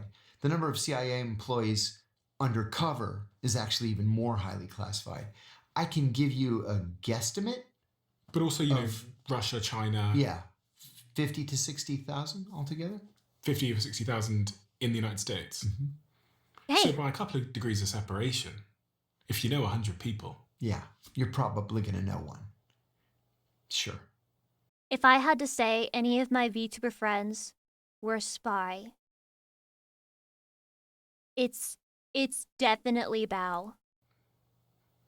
you said there's probably about 50,000 in the United States. So I've just done some quick math on my notepad here, Everyone agreeing with me. which means that in order to know one, you'd need to meet 6,600 people, Okay, because the US population is roughly 330 million people. that's right. And then I did some other maths and did some research, and I asked, the question I was trying to figure out is how many people does the average person meet a Plus 20 social credit for Bobert? Wait, guys, why was Bao kinda glazing China to me the last time we spoke? I'm noticing. year? And it's roughly about 3 to 10,000 people. So, theoretically, So the chances are good. every year, statistically, according to my napkin math, Damn, she sold out. She was like, they got good peptides. Chatty, what's a peptide? you're meeting one of these undercover spies. One a year. There it is. There you go. Now, that number I gave you is, I'm lumping like all... Lucy, could your roommate be the spy? The way that, like, That would be a perfect cover-up for being gone all the time. Like, oh yeah, Lucy, I'm a flight attendant. I have to be gone all the time and give no real reason or explanation. Just trust that I was out doing my flight attendant duties. What if she is? CIA people and all foreign intelligence officers in the Should I United just States. ask her? Are you a spy? Interesting. But again, if you work for an American defense company. That's why Mello looks suspicious. Stop! You're distracting from the video! Shut up! Interesting. But again, I'm noticing, if I'm you noticing. work for an American defense company, Northrop Grumman, Lockheed Martin, Boeing, Damn, he's got them all memorized. any of them, your chances of encountering a foreign intelligence officer are even money. Can't you, as a spy with the United States, ask the United States to give you loads of money? Like, can't you say, oh, you really want me to go do that? Can I have $1 million? Because you're potentially giving away a lot of money to other people. Oh my God, giving away like unlimited amounts of money. Because your budget when you were a spy, how much was it? After 9/11, it was unlimited. What does that mean? It means you can basically give away as much money as you need to. Damn, that's crazy. If I approach somebody and he says, I can give you this terrorist, I want 10 million. I'm like, done. What was the most you ever gave in 10 million. You gave someone 10 million. For what? He was thinking of a very specific scenario when he said that 10 million, man. Abu Zubaydah. Hydrate. Who's Abu Zubaydah? Dude, the way I literally heard I was a beta. Did you hear that? I heard I was a beta. Close your eyes and listen. For what? Abu Zubaydah. Who's Abu Zubaydah? I We was believed that Abu Zubaydah was the number 3 in Al Qaeda. He wasn't. You the can't number tell me 3, you didn't but hear he that. was a very bad guy. I led the raids that captured Abu Zubaydah in Pakistan, Faisalabad, Pakistan. Stop. In I March can't of take this name 2002. seriously. And the State Department had a $10 million reward. We ended up giving the 10 million to the Pakistani intelligence service. It wasn't A person. a person. It was just really great analysis that led us to him.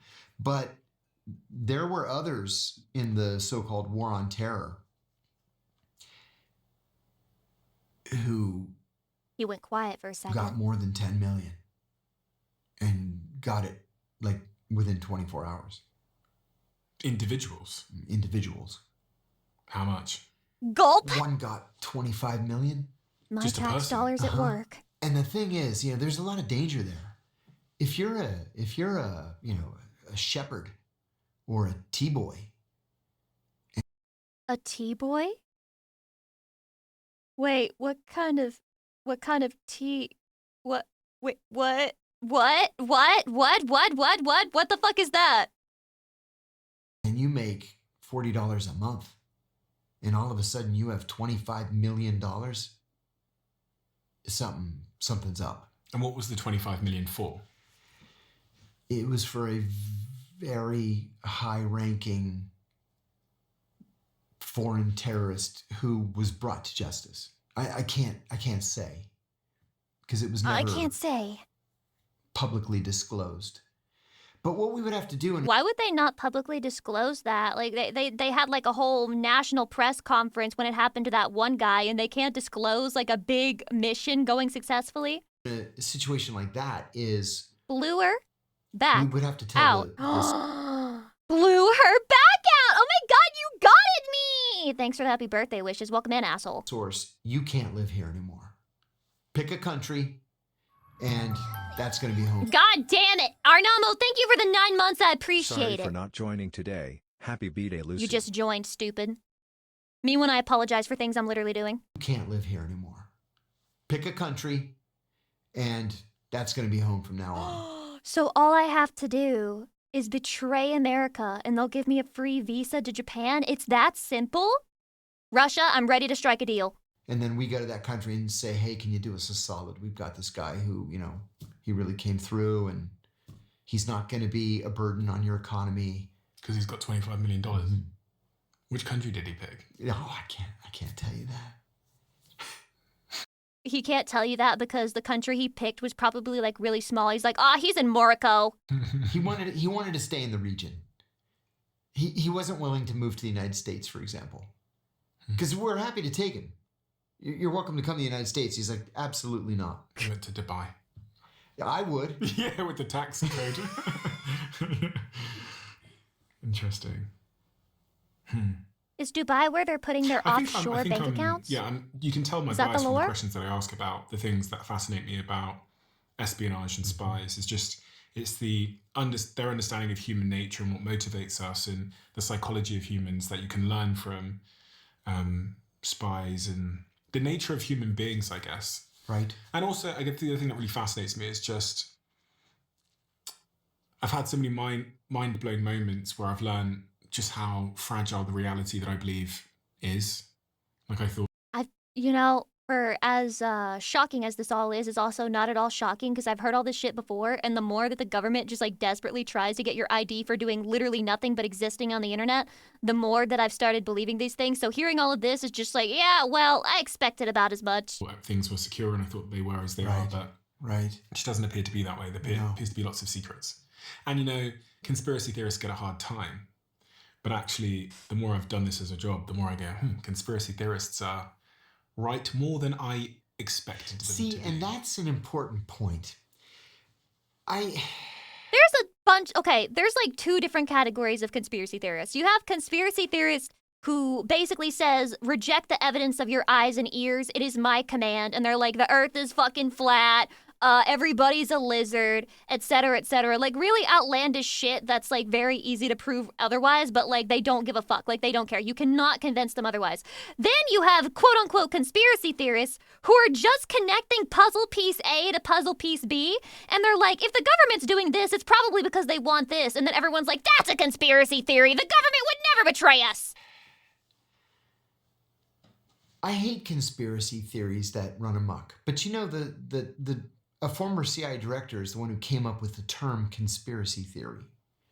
And it was a way for the CIA to discredit people by making them sound like crazy people. When in oh my God, everything is a CIA plant. fact, there was such a thing called MK When you call somebody a schizo on the internet, you're literally doing the CIA's bidding, by the way. Ultra. There was such a thing called, Operation Grasshopper or MK Chickwit. Or, the CIA did crazy, crazy stuff. Crazy from astroturfing. Roughly 1952 to 1975. For example, they experimented with a virus that they released in San Francisco. They waited for an unusually foggy, like heavily foggy day. They released it into the atmosphere just to see if it would make people sick. And 11 people went to the emergency room with this rare upper respiratory infection. And then they were like, high fives. Yeah, it works. And then they started experimenting with LSD. LSD was a big thing at the CIA in the early days. We were convinced. See, and this is... The CIA made COVID? There's a C in CIA. There's a C in COVID. No fucking way. This is where counterintelligence is important. The Chinese told us, all of them, every single Chinese person, all of them. The Russians were using LSD to try to engineer it to be used as a mind control drug. Did it work? That wasn't true. That was disinformation. They astroturfed that shit. The truth was Red the Russians earrings. had no LSD program. The Chinese did. So they tried to throw us off the scent. Oh, no, sisters. Have you heard what the Russians are doing? By blaming the Russians. We panicked. And by 1952, we started this program called MK Ultra, which began... What's that? By using LSD experimentally. What the CIA did was they started by dosing their own employees without telling them. Several committed suicide. One jumped out of a hotel window. With the hope that... Yeah, we'll just see what happens. See what they say. See how it feels. See if we can control them. See if we can plant memories that... This is such a fucking funny and dark comparison to like the differences in history. Did you know that there was a time where Russia, some fucking base in Russia had reason to believe that America was firing fucking nuclear missiles at them. But despite seeing that they were firing nuclear missiles at them, they used their brains, their big, huge, giant brains and said, that's probably not actually happening right now. So I'm not gonna fire back at them, even though my computer system is telling me that they're firing at us right now. Because of that, we avoided nuclear fallout. Meanwhile, China calls up America and says, dude, the Russians are using LSD, and America's like, well, fuck, they must be! We gotta beat them at the race! Didn't actually happen. And then they decided, no, it's not a good idea to dose our own people. Let's just dose strangers out in public. So they went to San Francisco. What? They rented a safe house, and they hired prostitutes to go out on the street, pick up Johns, bring them back to the safe house. John's people who hire prostitutes. Dude, what the fuck did San Francisco do to the United States? Like, what is wrong with that city in particular? Like, literally fuck this city in particular. Who hire prostitutes. Dose the Johns with LSD and just see what happens. The Johns. But, I mean, these are like serious crimes you're committing against people. Just reading about it here, it says under Operation Midnight Climax. Mm-hmm. Interesting name. Interesting name. Midnight Climax. That's right. The CIA paid sex workers to lure men to safe houses. Oh my god, so climax was a literal... Okay, guys, I'm not a pervert. They put the word climax in there because they're thinking about gooning. Where agents drugged them and then watched them through one-way mirrors and recorded their behavior. Exactly. They tried to erase their personality. Nice, huh? The goal was often to break Let's see what the Geneva Conventions has to say about this. and rebuild the human mind. In 1973, the CIA director ordered mass destruction of the MKUltra files. What we know comes from accidentally surviving documents, meaning this is a sanitized version. That day, he testified before the church committee.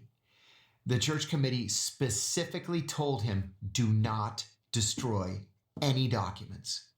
He went back I'm gonna destroy him to the CIA and said, destroy everything. Why? Because it was damning. They were experimenting on American citizens. They were experimenting by spreading diseases in America. And yet nothing happened to them. And so now they feel they have a free pass to do whatever the fuck they want. American cities. And so he was held in contempt of Congress. He was fined like $150. And about 15% of the documents were overlooked and survived. We'll never know exactly what happened under MKUltra. As we sit here now, there's people And yet what we do know is so fucked. on the streets of Iran that are protesting the leadership there. And the CIA are often associated with some of the coups going back to the 1950s. Yes. And other countries toppling elected leaders to protect US interests. Yes. Do you think the CIA are involved in Iran at the moment? Happy birthday, Lucy. Have you ever heard of MKUltra? What the fuck is today's stream? Probably. I think the Israelis are heavily involved in Iran at the moment. I'll tell you why, for a couple of reasons, more than a couple. Number one, in the so-called 12-day war that we saw last year, the Israelis were absolutely masterful in the way they went after Coffee Lord, welcome the and Iranian thank you. leadership. What they did was they... Wait, guys, what do Israel and Iran have to do with each other? Clueless? Tilo, hi! They focused on recruiting Afghan refugees. Iran was home to more than 2 million Afghan refugees. And as essentially illegal aliens, they could not avail themselves of That's a big word, medical avail. care, the welfare system. Why would you use that word there? They're starving. Right? They only eat if they can beg for enough to buy food. And so the Israelis went to these people very discreetly and said, hey, we'll give you $200 a month if you tell us where the generals live, in which apartments do the generals live, where do the nuclear scientists live. The Israelis killed the top 12 generals across the entire Iranian military and killed almost every Iranian nuclear scientist. Because what they were able to do was to recruit these Afghans to not just tell them where they were living, where the generals and the scientists were living, but what their cell phone numbers were. My God. And so the Israelis were able to geolocate the cell phones, and then that's where you fire the missile. They killed all of them. And then after the Iranians finally realized it's the cell phones, they ordered that no senior military officials and no scientists could carry cell phones. But it never dawned on them to tell the bodyguards not to carry cell phones. Oh my God. How do you miss that? How do you fucking miss that? And so the Israelis started rocketing the bodyguards and just killed everybody else. Have you ever killed anybody? No, thank God. My children asked me that. Too quick of an answer. That was practiced. And I told them very proudly that I have never taken any action that resulted in the death of another human being. There's one kind of half exception. And I think about this all the time. In 1993, I guess. Why did you have to think about it so hard? Kyle Souls, thank you for the sub. Welcome. Hi. I told you earlier that every unit meets every day at 9 o'clock, and you just talk about what happened in the country that you cover overnight. I was in the morning meeting, and the secretary came in, and she said, John, General Powell is on the phone for you. Who? Colin Powell. I said, General Powell? How does he know who I am? And she said, I don't know, but he asked for you by name. My boss is like, well, go answer the phone. So I went to my desk and I said, good morning, General Powell. This is John Kiriakou. And he says, John, if the Iraqis were going to kill the president, who would actually be in charge of that operation? And I said, well, if you're talking about the attempt to kill President Bush, George H.W. Bush, he had been visiting Kuwait. I said, Kuwait operations are run from the Iraqi intelligence services Basra station, but Basra station is headed by Sabr Abdulaziz Adori, the director of the Iraqi intelligence. Damn, he's dropping service. names here. He says, where does he sit? I said, Baghdad. Where exactly in Baghdad? I said, if you hold on a second, I'll look up the address. So I looked it up. I gave him the address. It's just on fucking Google? Thank you. And he hangs up the phone. I go back in the meeting. They were like, what did he want? I said, he wanted to know about Sabra Dori and the attempt to kill President Bush. I'm like, okay. Here's a real philosophical question for you, Chatty. If you're not directly using your hands to kill people, but the actions that you take directly lead to people being killed in order to maintain security of a certain place, are you or are you not killing people? 1 for yes, 2 for no. 8 hours later, we fired 47 cruise missiles into Iraqi intelligence service headquarters. That's pretty But by then unanimous. it was the middle of the night in Baghdad, and we killed the janitor. Is this guy on some So the copium? next day, I said to my boss, I The killed the janitor! And he said, I knew you were going to say that. You didn't kill the janitor. Oh, I knew you were going to say that. You didn't kill the janitor. He just died because of what you said, but that's totally different from actually killing him. Had no idea what Powell was going to do with him. With Nettie, information. welcome. What the fuck, man? I said, I know, but I still feel guilty about it. People don't kill people, guns do type shit. Other than that, thank God, I never had to do it. I'm not sure how I would sleep at night. Do the US still... I got some bad news for you, John CIA. I got some really bad news. assassinate people by the CIA? Absolutely, yes. When Barack Obama was president, John Brennan, in the first term, was the Deputy National Security Advisor for Counterterrorism. And he started something called the Tuesday Morning Kill List Meeting. So it would be Brennan, it would be the National Security Council attorney, somebody from the CIA After this stream, Lamelda's very high up on the kill list. counsel's office, and a representative of the director of the counterterrorism Get center. it done, Every Tuesday soldiers. morning, they would meet at the White House, come up with a list of people to kill that week. The teams would fan out around the world, kill their targets, and then go back and meet It's that next simple? Tuesday morning. And are these world leaders or are they normal No, people? these are ground level terrorists. Okay, so it could be someone that appears to be a normal civilian but is doing something that they don't like. The law is pretty clear on this. It's supposed to be somebody who poses a clear and present danger to the United States, to an And we're supposed to believe this? You literally told us that people, quote unquote, commit 3 felonies a day, and that if the government doesn't like you enough, they can just find any one of those things and then fabricate a case against you and then have you fucking tried and put in jail. And I'm supposed to believe that these people that you're being sent to kill are 100% every single time an actual threat? American citizen or to an American installation. Which can be quite Careful that you don't vague. post anything bad about the See, U.S. I love America! I love America! I love America! My blood runs red, white, and blue! I love America! The thing, it sounds like it's clear. It's actually not at all clear. And when they get back from these missions, we just have to take their word for it. Which spy force around the world did you think was the most impressive? Oh, the Israelis. Really? Yeah, the Israelis have no rules. I'm noticing. They'll kill anybody. I'm noticing. What was it, 3 years ago? This pager operation? Oh, it was so fascinating. Good Lord, it was a work of genius. It is genius. It It is was totally illegal, totally illegal. but it was genius. The moving parts I didn't involved? believe it was real. I had to like I was like, there's no way that this is real. This is the stuff. It was real. Is real. Ah! Sorry. movies. It is. For anyone that doesn't know, what was the story? Yeah, okay. So the Israelis knew that Hezbollah, the terrorist group Hezbollah from Lebanon, was communicating using pagers.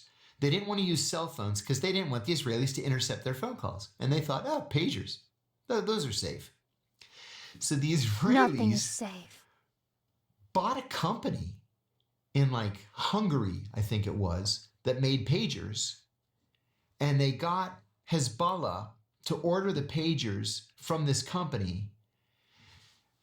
They were able to When you have like 20,000 pagers ordered from random place in Lebanon and you're just hungry and you're like, should I call America about this? insert explosives in the pagers. And the pagers went to like Taiwan, and from Taiwan to Thailand, and then from Thailand to, I forget where, Syria, I guess, and then from Syria to Lebanon. And so what the Israelis did was they were able to activate the explosives in all the pagers simultaneously. Killing people? They killed everybody of any import in Hezbollah. They essentially decapitated Hezbollah. And then the ones they didn't kill in that operation, Real? they bombed the apartment buildings where they lived. See, this is the thing too about the Israelis.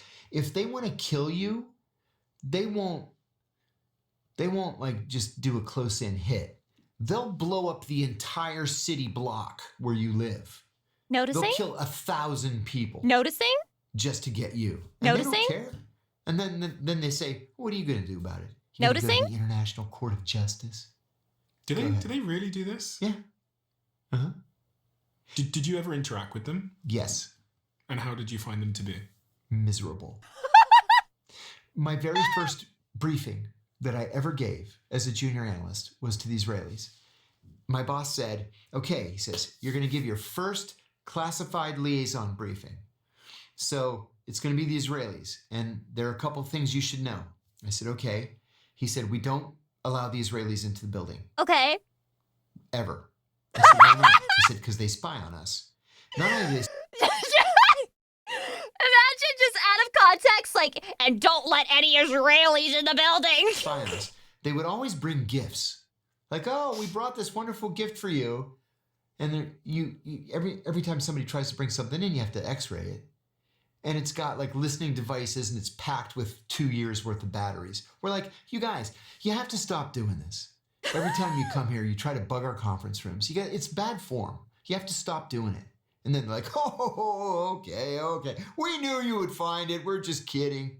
Come on. I was just playing, heart emoji. I was just playing, dude. Don't take it so serious, Lamau. It's just a joke, bro. It's just a joke, bro. So we have to meet them It was just a prank, bro. miles away from headquarters in a place that we rent. So he said, Nothing over the secret level. No top secret information, just up to secret. I'm like, okay. So I go with like a dozen analysts. And because I'm the junior most Something analyst, tells me I've this only has been on the changed. job at this point, I'm going to say 6 weeks or so. I went last. So the first analyst says, I'm the chief analyst, and this is my briefing. And then the next guy says, I'm the political analyst, and I'm the econ analyst, and I'm the military analyst. What's an econet? What's an econet? What is that? And I'm the oil analyst, and the tech analyst, and it comes to me. So I said, because I was overt at the time, I was not economy? undercover. I said, I should have used my brain for that one. my name is John Kiriakou, and I'm going to brief you on Kiriakou! Saddam Hussein's psychological state of mind. Well, there were two Israelis there. One was from Mossad, and one was from Shin Bet. Shin Bet is the FBI of Israel, and Mossad is the CIA of Israel. So the Shin Bet guy, he has his glasses down like this, and he goes like this. He says, spell your name. I just want to point out, he's quoted a bunch of people during this interview, and this is the first one he's giving a stereotypical accent. I'm noticing. I'm fucking noticing. So I spell it, K-I-R, spell it. And he goes, you are Jewish? I said, don't you dare. What? I am not.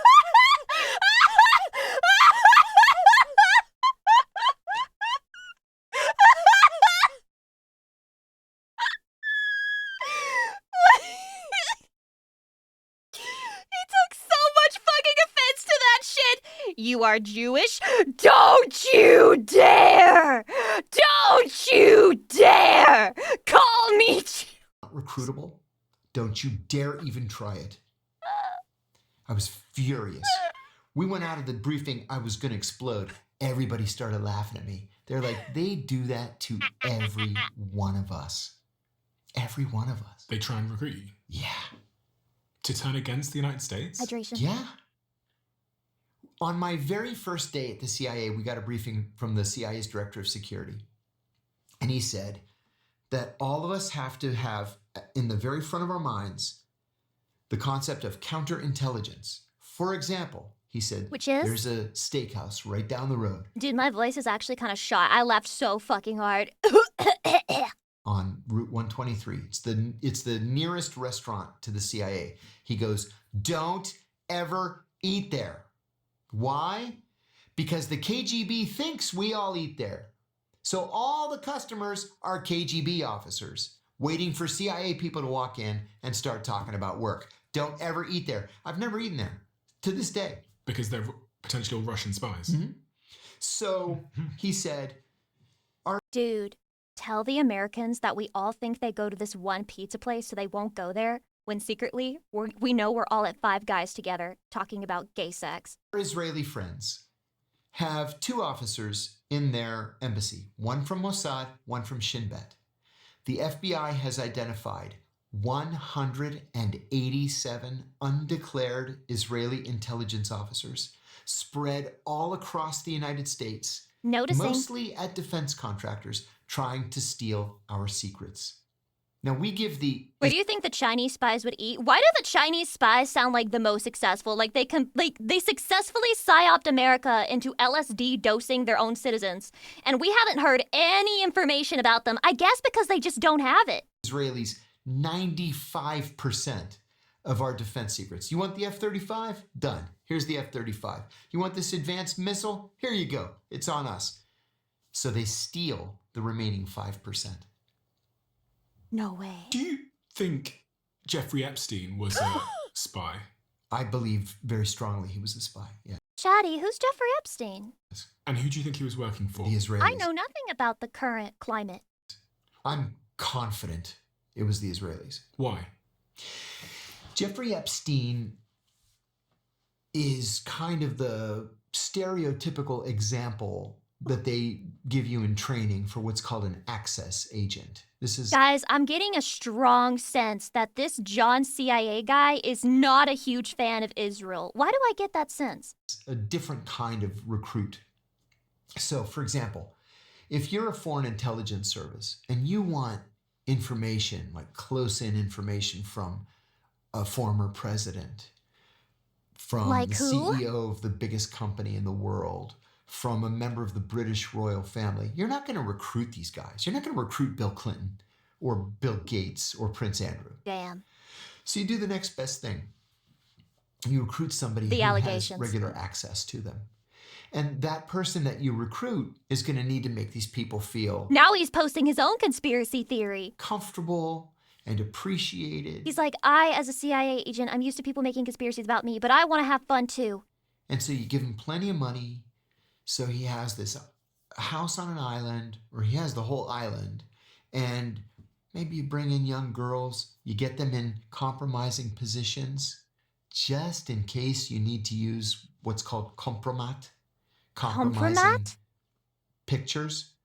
Material. We know now that Jeffrey Epstein's house on the island had video cameras, hidden video cameras in literally every room, including the bathrooms.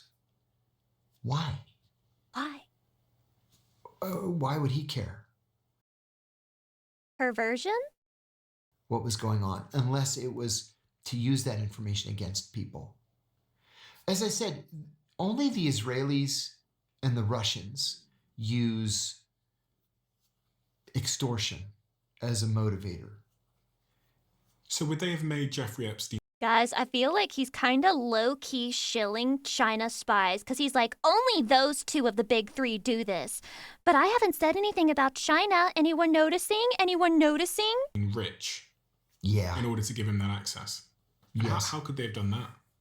Oh, that's easy. I mean, you do. I mean, governments are the only ones really that can launder money unfettered, and you can also do it through real estate, through fine art, and through horses. What? Those are the three easiest ways to launder money Horses?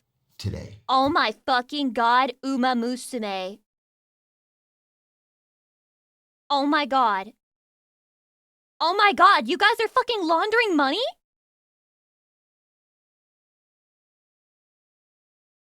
Your whole scheme has been blown right the fuck open live on stream. I'm so sorry. Fine art, real estate, and racehorses. But presumably he would have spoken out at some point, no? He would have said something or... No. But it would explain why he got a sweetheart deal in 2006. I mean, this is a guy Nani? that's been convicted of Hitlicker, child thank you sex for the crimes. 20 months. And he gets 6 months of Pussy house bone arrest with an Pyre. ankle bracelet. True. We have mandatory minimums in this country. That's a 5-year mandatory minimum, first offense. He definitely had some interesting power, didn't he? And Alex Acosta, who was the prosecuting attorney at the time and then later became Secretary of Labor under Trump, Trump won. Sweetheart Alex Acosta deal. said, I'm just basing this off of vibes, but I think sweetheart deal refers to a deal that's too good to be true, where the person who gets it is basically being given the deal of a lifetime. that he was ordered by the Attorney General to give Epstein the sweetheart deal. I Well, got who's it. the only Yay, person that I'm can so order smart. the Attorney General to do something? It's the president. The president. So was it because So Epstein was working on Clinton? Most of the people down there were Democrats? I mean, what was the reason? maybe he was working for the US government. It's possible that he could have been doubled against the Israelis or What? others. Sure. What is double sure, beam? that's possible. If you had to bet, Uh-huh. what would you say? If you had to bet everything you have Oh, double agent. on either Okay, him okay, being so a spy or deska. not a spy, Yeah, what would you bet on? he was a spy.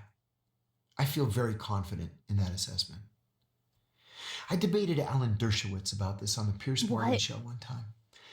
It was Scott Horton and me who said that he was an Israeli spy, and it was Alan Dershowitz and General Danny Ayalon, the former head of Mossad.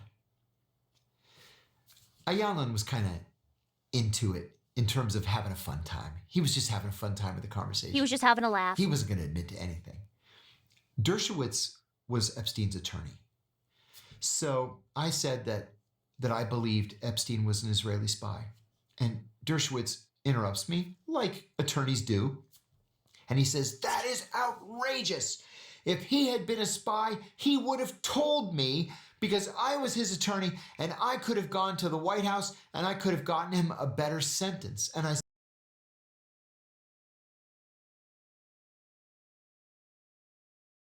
Holy fucking grim.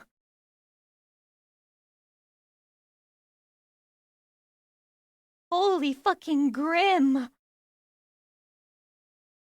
Nuh-uh! Because if he was a spy, the government would have made sure he never spent a day in prison.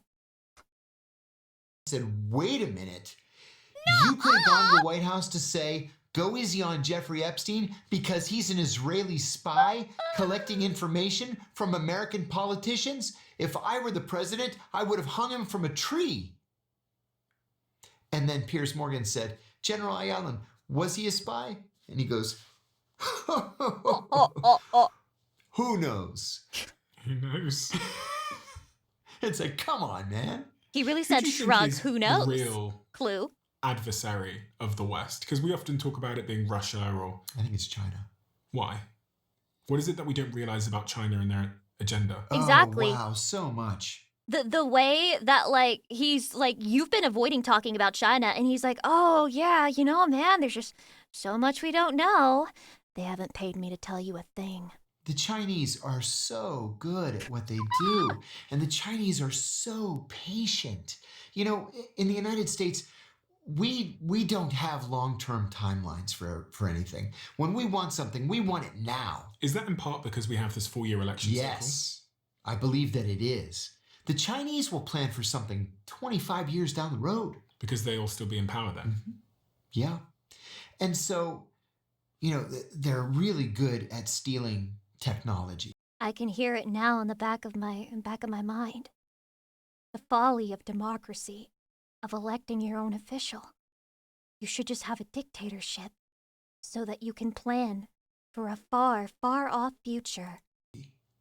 There are more Chinese PhD students in the hard sciences here in the United States than you can shake a stick at.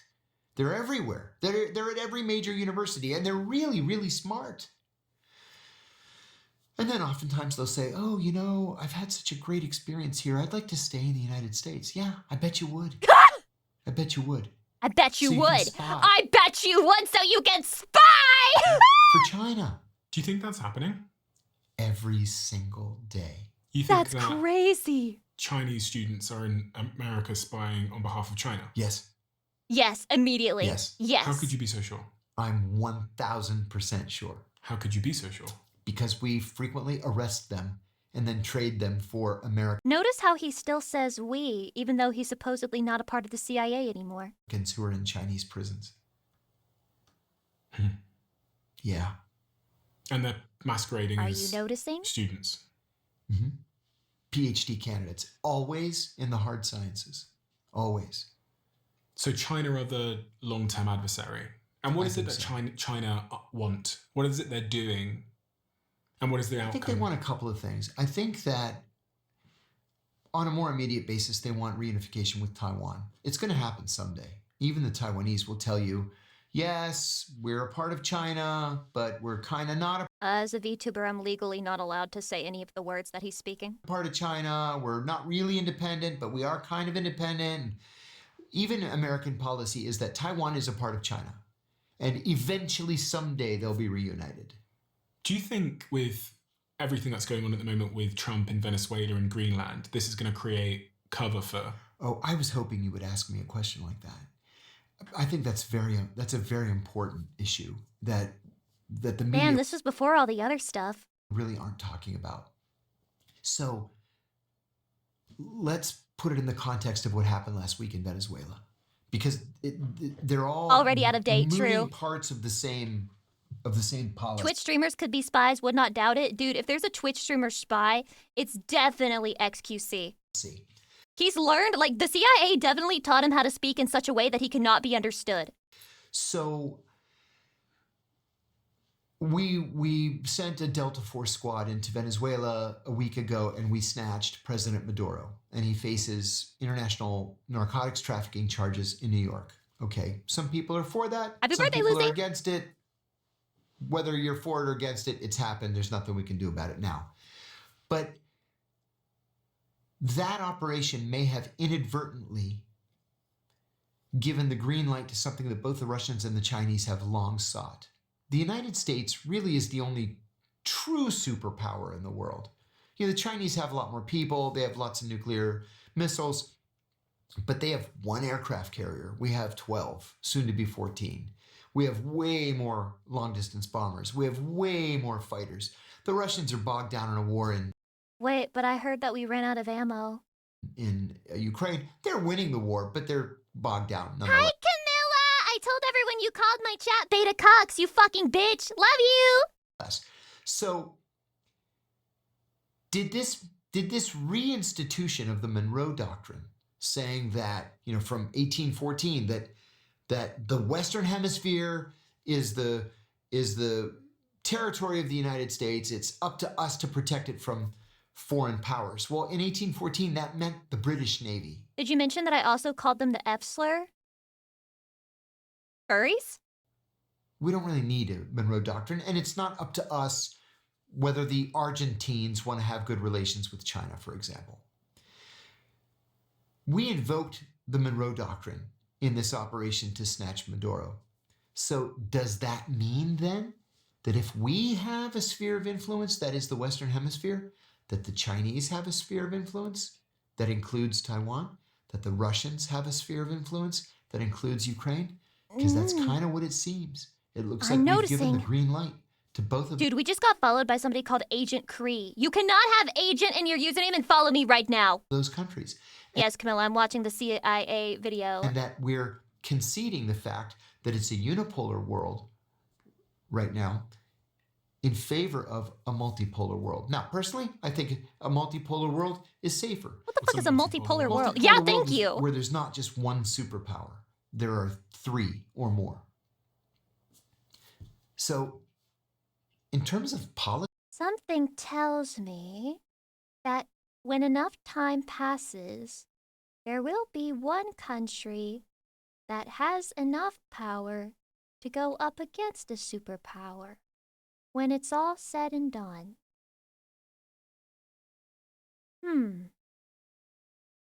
Interesting thought experiment. this simple act of just sending a team in. Nori Simply, thank you for the 5 months. I appreciate it. Happy Blah, birthday, blah. Lucy P. Heart. All the happy wishes goes to you. Thank you. I hope the CIA doesn't strike me after this video. To grab Maduro has turned international diplomacy on its head. What do we do if the Chinese invade Taiwan? Do we really want to send American soldiers to fight and die for Taiwan? What do you mean we've done it for less? Think would happen if China tomorrow said, you know what, we're going to take Taiwan? You know what, honest to God, I think nothing would happen. I think we would rush to protect Australia, Japan, South Korea, the Philippines, Thailand. We'd rush to protect them. Why? Because they're major non-NATO allies. They're good friends, close friends. But in terms of going to Taiwan to fight Chinese soldiers, I can't imagine it. Trump told the New York Is he Times onto that something whether here? China moves on Taiwan is ultimately up to Chinese President Xi Jinping. Did he say that right? Because the subtitles did not get a single word of that. Yeah. Not the USA, adding that he's told Xi he would be very unhappy if China changed the status quo. He claimed he doesn't think Xi will act while he's president. See, and that is actually what the long-term policy is. The long-term policy is, sure, someday, to be determined later, you guys can TBD. unify. Just don't do it while I'm here. Yeah, don't do it today. Maybe when Trump goes. God forbid. So going back to this point, you said they want Taiwan. What else do you think China want? Well, Do they want to see the US fall? yes, sure. And Sure. other- What the fuck kind of answer is that? You can't just say sure. You have no conviction in that answer. Actively doing things to encourage that. Yes, but not the things that Yeah, why not? Why not, you man? would expect. Instead of running around the world, overthrowing governments, invading countries, which is what we do, they go to countries and say, hey, you need a new highway system? We'll pay for it. You need a new airport? No problem. You need a new hospital, Oh. electrical grid? We have plenty of money from our Naruhodo. gigantic trade surplus. We'll pay for it. We just want to have really good, friendly relations with you. And that's what they do. The Chinese essentially own Africa right now. What are you most Naruhodo? concerned about in the world at the moment? What does actually keep you up at night? What frightens me the most is that the US government, over the last, well, really over the last I had to think about it. 50 years Damn. or 55 years, has so inflated its military budget that what we spend on the Pentagon is now more than the next 8 largest countries combined, That's pretty crazy. right? That's actually Donald crazy. Trump right now spends $1 trillion a year on the Pentagon budget. He's asking for next year to be $1.5 trillion. We can't afford it. Our interest on the national debt is now the 3rd largest expenditure in government between the Pentagon and Social Security, and then the interest on the debt. And why does this bother you? Because we're going bankrupt. And all the while, the Chinese. I don't know the details on this, but I have heard that there's a very real Happy risk birthdays. of America, like the USD, becoming extremely devalued. I don't know the specifics, but I've heard about this, and like it's being talked about as if it's completely apocalyptic. Ingvar Sensei, thank you for the 18 months, and Amazon, thank you for the 33 months. I Happy appreciate it. birthday. Chinese are letting us spend ourselves into oblivion. The Chinese don't spend that kind of money. How come I can't have a bullet train that goes 400 miles an hour? How do I How get come the I can't Lucy get to cursor? Chicago? Wait, shit, do I not have this? Hold on. Cursor. There you go. Chicago in 3 hours by train. You know? How It's come free! the airports in my country look like shit? And you go to Chinese airports and they're pristine with like the most amazing services and the best restaurants. How come Chinese roads don't have potholes? And in my town, They don't? Is this propaganda? it's like driving I thought everyone across had Bosnia. potholes. It's because they decided not to spend their money on weapons. They spend it on infrastructure. Do you think that's likely that the US could go bankrupt effectively? I do. I do. Yeah, I do. We Well, can't that's keep not up grim this at all. pace. It's not possible. We're gonna have to raise taxes and cut the budget. What he is not talking about is that China is a major owner of USA debt, all according to Kiriakou. Wait, how do you say plan in Chinese? What's the most important thing that we didn't talk about that we should have talked about, John? Ooh, that's a good question. One of the most important things in my life, to tell you the truth, is the issue of ethics. I love this country more than anything else in the world. I don't know, man. And I want it to do the I don't right know thing. after all the shit you said. We're a country of laws. We're a country of laws. Ignore the part where I was telling you about the many, many times that we violated the law. And we have to obey our laws, which is why I blew the whistle on the torture program. Who's not obeying the laws? Our government. In what way? Still? We've gotten to the point, and it started around the year 2000 or 2001. We got to the point where if we want to do something, we just do it. Like what? In 1946, we passed something called the Federal Torture Act, which banned torture. That's a long Okay. time ago. Also in 1946, we executed Japanese soldiers who waterboarded American prisoners of war. That was a death penalty offense to waterboard someone. All right? In 1968, on Oh, the January irony? the 11th, 1968, the Washington Post ran a front page photograph of an American soldier waterboarding a North Vietnamese prisoner. Damn, journalism is crazy. When the Imagine you just wake up and somebody calls you and they're like, they're fucking beating your shit in the Washington Post. picture ran, the Secretary of Defense, They got you in Robert 4K. McNamara, They didn't even know what ordered 4K an was back then. investigation. That soldier was arrested, he was charged with torture, and he was sentenced to 20 years of hard labor at Leavenworth. And then in 2002, Haha, they got you in black and white. Shut up! it's legal. We can do it. We can do it because we're the good guys. The law never changed. We changed. And my point was always, Either we're going to be the good guys or we're not. Either we're going to be what Ronald Reagan called a shining city on a hill. A shining Or city we're on a not. hill. When What I beautiful was language. stationed in Bahrain, I was the human rights officer. So I had to write the human rights report every year that we sent to Congress. Well, imagine if John goes That's in the Empire True. to see the The Lucy Minister Pyre of Interior, Empire. and I say, Your Highness, you cannot pick up Your a Highness? 15-year-old kid. Hi, Uni. Hi. I love all these people, all these VTubers, these very nice people coming in to say hello to me and happy birthday, and they just have to see the fucking CIA video. I'm so sorry. For marching in a But I'm peaceful having a great time. pro-democracy demonstration and then murder him, beat him to death in the police station and call his parents to come and pick up the body. God You can't do damn, that. that's I have fucked. to report that to Congress, and you're going to lose your rights to buy American military hardware. But then the CIA station chief goes in an hour later and says, don't pay any attention to the human rights guy.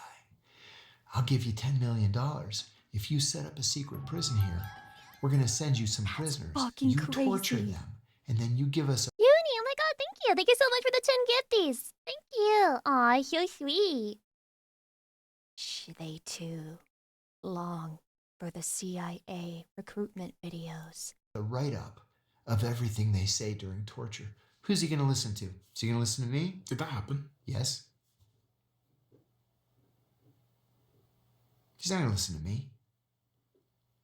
If all of a sudden torture is legal, just So, if torture is pretty bad and it doesn't work, then what's the point of doing it other than just because you can? because we say it is, and then Congress is like, oh, we don't fine. know anything It because sounds that way. it's a secret program, so we can't talk about it. Do we still torture people? No.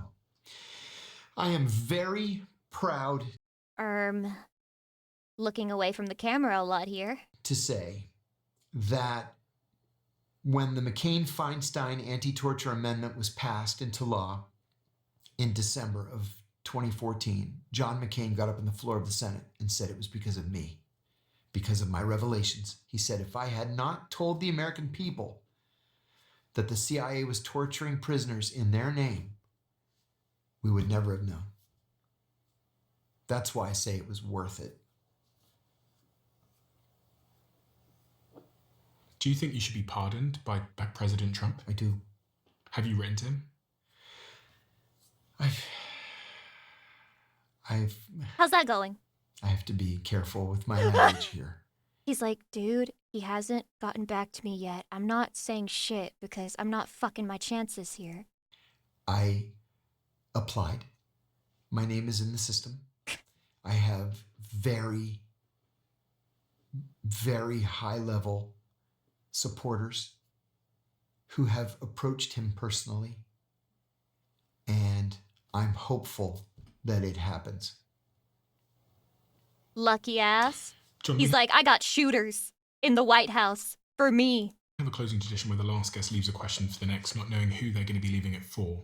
And the question left for you is, what's something you stopped doing that improved your life more than anything you started? Feeling sorry for myself. What the fuck? I'll be honest with you. I have struggled with depression my entire life. Oh my god, he's just like me. And after Dude, I my should be a second CIA agent. divorce, Second divorce? So he did get remarried. I went through this period where I was just He's gay. He's gay. He's running from it. He's running from it. But the only time he felt love was with that guy, was with that fucking Department Ministry of Defense guy. That's the only time he ever felt at home. I couldn't pull myself out of bed in the morning because I felt Yeah, so he blew that whistle. sorry Shut for up! myself. Because of the divorce, or because of your life, or because... The whole thing. I believed I was just a loser. I was in my I'm a 50s, loser. unemployable, convicted felon, barely able to make ends meet, worried about where This my is such bullshit, though. You could get a job in tons of places by being a CIA whistleblower, man. Like, there are people who are genuinely like, oh my god, can we get that guy? Can we get that guy? It'd be so cool to get that guy. Don't you think it'd be cool to get that guy, the CIA whistleblower? Oh my god, he applied. No way. Runia-chan, thank you so much for the raid. Welcome in, guys. We're at the end of our CIA video here. I can't believe, dude, that shit flew by. rent was coming from one month to the I hope next. you had a good stream. And then I thought, Fuck you. What's wrong with you? You don't have to answer to anybody. And I told myself no more feeling sorry for myself. I was going to go make It's a that career easy? on my own. And so I knew I would never work for government again. You said I was knew gonna would make my never work in podcast. corporate America again. After I left the CIA, I was the head of the competitive intelligence practice at Deloitte & Touche, spying on Ernst & Young and PwC and IBM, and it was great fun. I'll never work in the corporate world again. So I decided I'm going to do what I'm good at. And I'm a terrific writer. Oh. And I'm told that I'm a gifted storyteller. So I'm going to write books. I have 2 syndicated newspaper He's a great writer, and he's going to write books. But remember, nothing he said was fictional or embellished to be more like telling a story. columns that run in 212 small town papers around the country. I'm on TV all the time. I have 3 podcasts, deprogram every day on both YouTube and Rumble. Thanks for letting me plug them, by the way. Go ahead. Deep Focus on YouTube and on Apple Podcasts, John Kiriakou's Dead Drop, which is just story after story after story. And now I make a perfectly great living. I'm in a long-term relationship with the woman I'm crazy about, and life is good.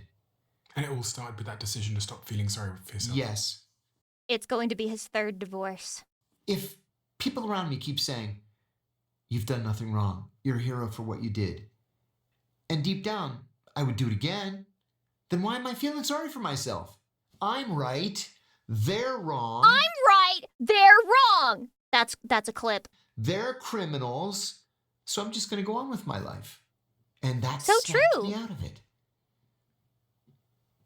So don't feel sorry for yourself. Thank you, John Do something CIA. about it. I'll never feel sorry for myself. Act.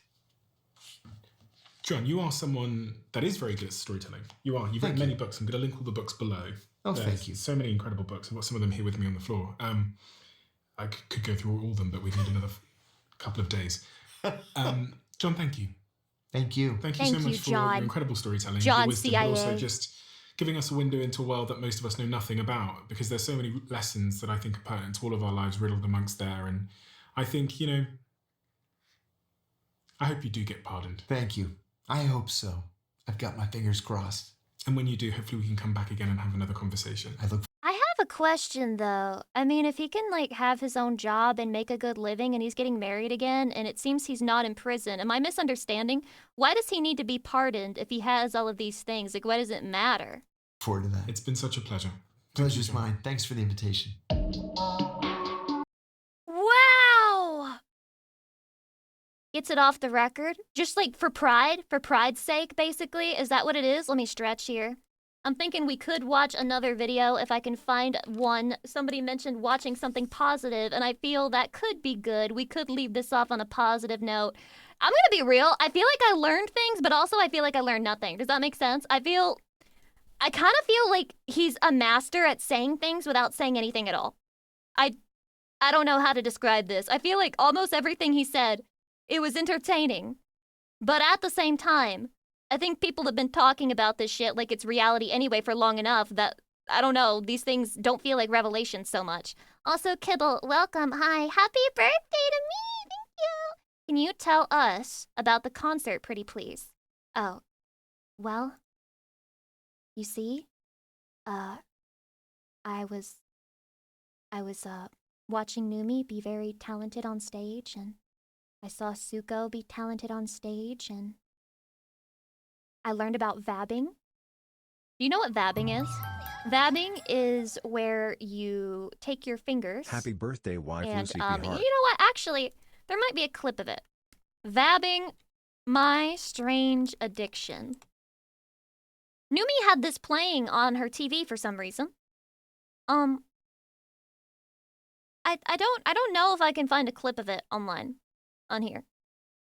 Maybe not. Okay, so basically what vabbing is it was on My Strange Addiction, and it's this one girl who was obsessed with sticking her fingers up her cooch and gathering up her vagina juices and then putting that on her wrists and on her neck and using that as a deodorant or a perfume. And she called it vabbing. And she did it up to 50 times a day. And she used to do it raw without adding any kind of lubricant, but then she started giving herself internal cuts from like shoving her fingers up there all the time. So she started using coconut oil. So she uses coconut oil, shoves her fingers up there, grabs her vagina juice, and then like puts it on her, like on her body. And there was a scene where she goes on a date with a guy and she explains vabbing to him, and it was so fucking awkward. And it has confirmed to me that fem cells are real. Like, they are actually real. And those of you who are in denial, you're just in denial. I don't know what to tell you. Fem cells are a real fucking phenomenon because it does not shock me that this woman cannot have sex ever in her life. Ever. I just can't see it happening. You know, there are people out there who say, wow, that sounds so hot. I wish a girl would vab around me and then tell me about it. No, you don't. No, you fucking don't. Don't lie. Don't lie to yourself. Don't lie to me. Don't lie to anybody in this chat. Do not lie to anyone here. Don't be a little lying bitch. No one believe you. Imagine the smell. Apparently, the guy was like, it doesn't smell like anything. Well, no shit. It probably just smells like coconut oil. That's Happy kind of like birthday, way Lucy overpowering whatever your Hope you vagina are having smells a great like. day, Lucy. People Deafening like his noise. Lucy Thank you for the Heart. 9 months. I appreciate it. Blah, blah. And Kuhaku. Thank you for the 1 year anniversary. Thank you. Thank you, thank you, thank you. Okay. I'm trying to see. Guys, you can imagine I have quite a few interesting videos being suggested here because I watched the CIA video. I'm getting something here. There's something here, man. Okay, but I think we can find something. I think we can find something neutral, at least. Something neutral, something that wouldn't scare you. Oh, did you guys know that Smiling Friends is over? That was like a big topic of conversation at the party. People were in distraught, very upset, very, very sad about the end of Smiling Friends. Yeah, it's ogre, man. It's fucking ogre, I say, having only watched 2 episodes of that whole thing. Aw, man, why is it over?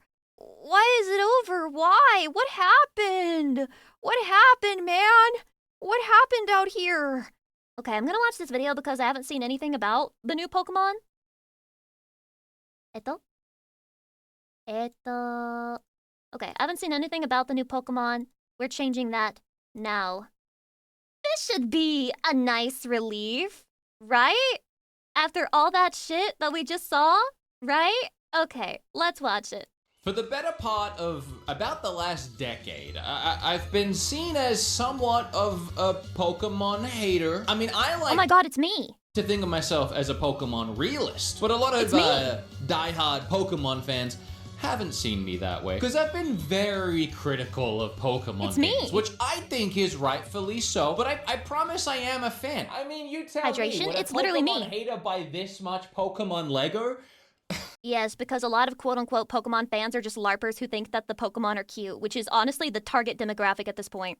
My point is, I am a fan of Pokemon. I've talked about this before, you can believe me if you want, but I grew up on the franchise. I've played all the games, I have a bunch of merch. Did I show you my Legos? It's just that I have been very critical of the games, specifically. I actually enjoyed Sword and Shield, by the way. I actually enjoyed that one. I think the graphics were, yeah, kind of shitty in some parts, but I still enjoyed that game. Ever since they made their Last Switch Pokemon debut. game I enjoyed right here, Unfortunately, what guys. the Switch highlighted the most for them is just how incompetent they were at developing a video game. I mean, the online Pokemon reputation with me specifically started with Sword and Shield, when I became known as the guy who was obsessed with the trees, which, to be fair, A Pokemon fan hates you if you've ever mentioned this tree. If you've ever dared to say that they could have used a better texture on this tree, then you genuinely are their lifelong enemy. huh? It was so very clearly an asset from their 3DS games that they tried to just sneak on over and hope nobody would notice, but when you copy-paste that tree 1,000 times,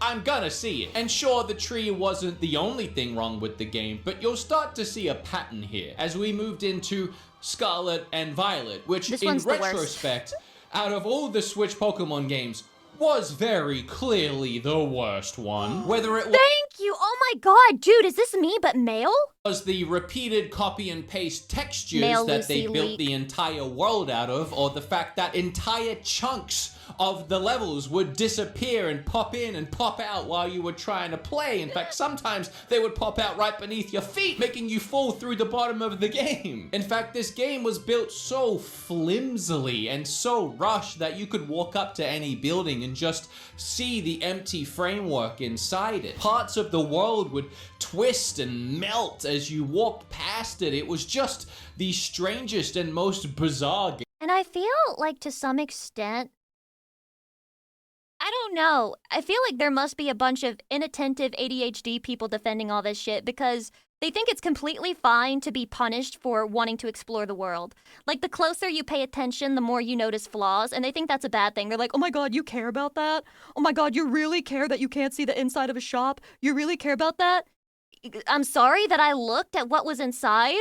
Game design I think I've ever seen, and it all amassed into one ugly and bland image, which I think was the worst offender of it all, because this game was supposed to be set in the beauty that is Spain, but you look at any environment from this game and it's just, is this what Spain looks like? Because like, I've always wanted to visit, but maybe I should save the money for more Lego. I mean, I don't really know how else to explain it. I'll just summarize it by saying that Scarlet and Violet was so ugly that even your mom would be offended. I mean, So it really true, is so that bad. true. I made a whole video called Hey Game Freak, We Deserve Better. And while my bias for a Pokemon game that I actually managed to enjoy is going to leave Legends Arceus out of this, we can look at Legends ZA, which Game Freak For as much as I also clown on Legends ZA, I do admit it looks better than Scarlet and Violet, but also that's really hard to not accomplish. clearly thought it would be easier to build a nice looking world if they just set it in a relatively small city, and yet somehow they still managed to mess that up. I mean, you had buildings smoother than a Nintendo YouTuber's brain, and you also can't enter 99% of those buildings. So even the buildings were less penetrable than a Nintendo YouTuber. Why do I keep doing that? Sure, all these complaints are very visual based, but all my complaints, for the most part, have always been visual based, because despite the games looking like this, despite me believing that we can do better, I've still played these games. I still completed the Pokédex and Scarlet and Violet and Sword and Shield, and I managed to have I did not complete the Pokedex in Scarlet and Violet, though. I am free of that sin. some sort of fun doing it. I mean, end of the day, it's the collectathon of it all with characters and creatures that I have a ton of nostalgia for. I've just wished that it didn't look like, but then Friday, last week, 9 a.m. That just reminds me of how Silent Hill 2 has hundreds of apartments you can't enter, they're all locked. Do you mean in the apartment building? There's like 3, maybe 4 at most doors that you just couldn't enter. I was asleep, but at that time, there was a Pokemon Presents that I woke up and I watched later. If you don't know what a Pokemon Presents is, it's something that they do every single year on Pokemon's birthday. It's kind of like a Nintendo Direct, when I'm out of but the loop. somehow more boring. No, I'm kidding. It's usually not for me though. Like, you know, there's only so many times I can wake up at the ass crack of 8 a.m. just No, I to did not see watch what it. new JPEG they added to Pokemon Cafe Remix. It's not really a concern of mine. But I gotta tell you, this time around, this Pokemon Presents, maybe it was because it was the 30th anniversary, they actually pulled out all the stops. I mean, Pokemon Cafe Remix has like 30 JPEGs now. It started with a mini Game 30? Boy. Do you remember when Fiction for eternity, Nintendo thank made you. that NES and SNES welcome. classic that came preloaded with a bunch of games you could play in a little mini console? Yeah, it's like that, except it's not. It's just music with like 45 cartridges, and you have to switch each one out for an individual track every time you want to change the song, which is awesome. I love this. I like it so much. I would have bought one if it didn't instantly sell out. I'm kind of hoping that they do more more songs. They release like DLC little cartridges, you know, that you can pick up and buy for other games. As far as I can tell, this thing isn't branded specifically as Pokemon. It's a Game Boy that plays music. So What I'm the just saying, fuck? Nintendo, if you release 45 tracks from a game like Pitfall, Beyond the Jungle, Thoughts, Lucy? Landfill core. you got my credit card. Anyway, then we get a bunch of like Pokeslop and Gale XD, which is cool. Anyway, then this.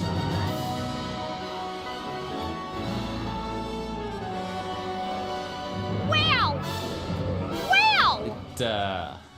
Cool. It actually looks It nice! looks, awesome! Got him. It looks awesome. It looks really good. I'm not sure what everybody watching at home has thought that I've wanted for the Reserve your opinion until it's out. What if it looks amazing, but it runs at 12 FPS on the Switch too? last 7 years while I've been complaining about the way that Pokemon looks and wishing that we had better, but it's literally this. I'm not using the word literally like a millennial uses it literally when they actually mean figuratively. Like, I'm not literally dying at how good this is, but this is literally what I've been asking for. I mean, I feel like it didn't take a rocket scientist to know that I wasn't asking for Pokemon to look like Horizon Forbidden West running. No, but this is what Pokemon fans will treat you like. They'll be like, oh, you want Pokemon to look like realism slop? You want it to be realism slop? Is that what you want? At 4K with RTX on and 100 million gigabytes of RAM playing on the NASA space station. Like, I wasn't looking for anything like that. I just wanted it to not look terrible. Like, it was a very low bar. Like, I gotta be honest. Like, if we were playing Limbo, Nintendo loves playing you could that walk game. under it. I mean, I made a joke in my last video about Game Freak on Xbox being different to Game Freak on Nintendo because clearly one of these teams can make games and the other can't. But I feel like finally we're seeing Game Freak try the other Pokemon games, especially Scarlet and Violet. I mean, they just look like a pre-alpha build of a game that wasn't finished yet but slapped out to meet a deadline. There's no other way to excuse or explain why those games just looked so bad. This looks like an actual game. Like, it looks great. This is what I've been asking for. It's better than what I've been asking for. I mean, look at that water. It's gorgeous. I have like chills right now because I can't believe. What if we found out they stole all the assets from Pal World and they're just looking at them like, and what are you gonna do about it, buddy? Sue me?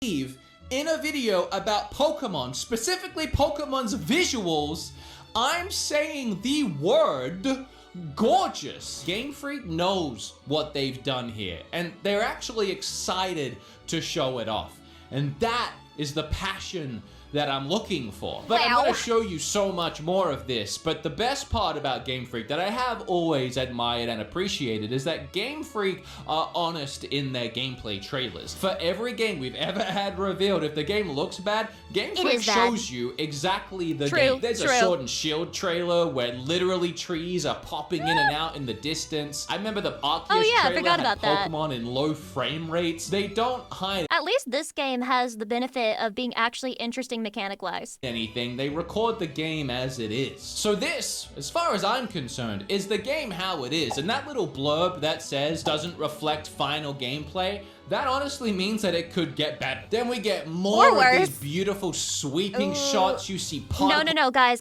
I'm not going down in history as the fucking VTuber Andy who was like negative about every Pokemon thing. No, guys, this is the start of the turning of a new leaf, okay? They've got, they've got a groove and they're ready for the rest of the Switch generation, okay? Like it's gonna be fun. It's gonna be good. Effects of leaves, you see shadows, you see lighting, you see textures of like the ground that doesn't look like old unrendered mud in those games like Sword and Shield and Pokemon ZA. I mean, they looked so bad as it was, but it made things like the trees and like the windows stick out even more like a sore thumb. But here in Winds and Waves, the game looks so incredibly nice. So the gameplay must be shit. Not only do I have nothing bad to say or Stop being a pick negative out Nancy, negatively, I'm sorry. but it actually highlights how good something like the waves look. The waves are standing out among the rest of the beautiful picture as a highlight of something that looks even better than. Because these waves has to be some of the nicest looking water I've seen in an— And this is just me being nostalgia blinded, but I mean, I understand. Every game is moving to 3D now. I really miss pixel graphics. Nintendo game. I mean, maybe like Sea of Thieves has more realistic and nicer looking waves, but other than that, I mean, this is pretty top tier. This is pretty, I'm gonna say the word gorgeous again. I think you can probably tell by my demeanor here, but this is the most exciting. The way he edited himself to make it look like his shoes are in the grass, this little touch of dedication and thought and extra effort. I've been for a Pokemon game since I was a kid. I've wanted this big, open, gorgeous Pokemon game where I can just go and find a Pikachu. This is what I've been wanting for I think open world is so fucking overrated, and I wish every game wasn't open world now. Fuck you, Breath of the Wild, for what you did for society. Although I really liked you as a game, but you've ruined everything. so long. Ever since I fell out of being excited for Pokemon games, this is what I've wanted. I mean, the kid in me could cry. The adult in me could cry. The YouTuber in me could cry. Not for the same reason as the kid or the adult, but because I get to actually make a video about something I'm happy. Can I finally say it though? I think these starters are a little bit chopped. They're at least a little bit chopped. The green one, we already did a fucking bird, owl, grass starter. We already did that. Why are we doing it again? This is a literal fucking dog. Is it kind of cute? Sure, whatever. It's a literal fucking dog. The only one that's unique is this one right here. Okay, I don't know its name, but I think this one's kind of cute. About. Also, the YouTuber in me could cry because he's happy. Is it unique? Yeah, fuck you. Kind of proves him right. If we're comparing it to everything else, maybe. Gonna lie. Because, like, come on. I've spent, I don't know how long being critical of these games and trying to make my point clear that we deserve better and that the games are bad. And I know most... I hope they save them in the final evolution. You are going to watch Pombon turn into a humanoid on 2 feet, and you're going to fucking like it. And you're going to see it drawn like a furry, and you're going to see it be total furry bait, and you're going to fucking bend your ass over and take its strap up there, okay? Shut up. People are on board with me, but you know that I get flack for this every single Okay, actually, here's my prediction. Fire flying. time from the Pokemon community that always say... They're gonna give that thing wings. It's gonna turn into a chariot. The same tired defense and excuses like, oh, it's just a kid's game, or oh, it's just Pokemon, or what are you expecting? Like, it's supposed to be about the Chariot, come here, gameplay, whatever. The visuals don't matter. A million excuses, like everything under the sun to justify why the games look bad and why I'm over complaining. But like, what's your excuse now? Because I know that you love this. Then we get to these 3 little cuties right here. The Pokemon trainers look really cute, though. Be so honest, when I first saw them... I know people say that they want to play as, like, an adult Pokemon trainer for once, and I kinda get it, but I also don't care. Like, to me, the Pokemon trainers look to be a very vague, hard-to-discern age in the first place. Like, if you told me that this character... Because I know that you love this. Then we get to If you told me this character is 12, I'd be like, sure. You tell me they're 15, sure. 18, maybe. Like, it's really such a fucking vague age anyway. He's right here. I'm gonna be so honest. When I first saw them, didn't like them. It was my first complaint. I was like, I don't like them. Not the dog. Not the Pom-Bomb. That might be the best Pokemon they've ever done. A little fire. I feel, dude, I swear to God, I'm not trying to be a contrarian. I'm not trying to stand out. I'm not trying to be like, oh, look at me, I have a different opinion than everybody else. What the fuck is possessing people's spirits about this creature? What is it about it that is making people go Cocoa for Cocoa Puffs? I'm genuinely confused. Is the dog cute? Yes.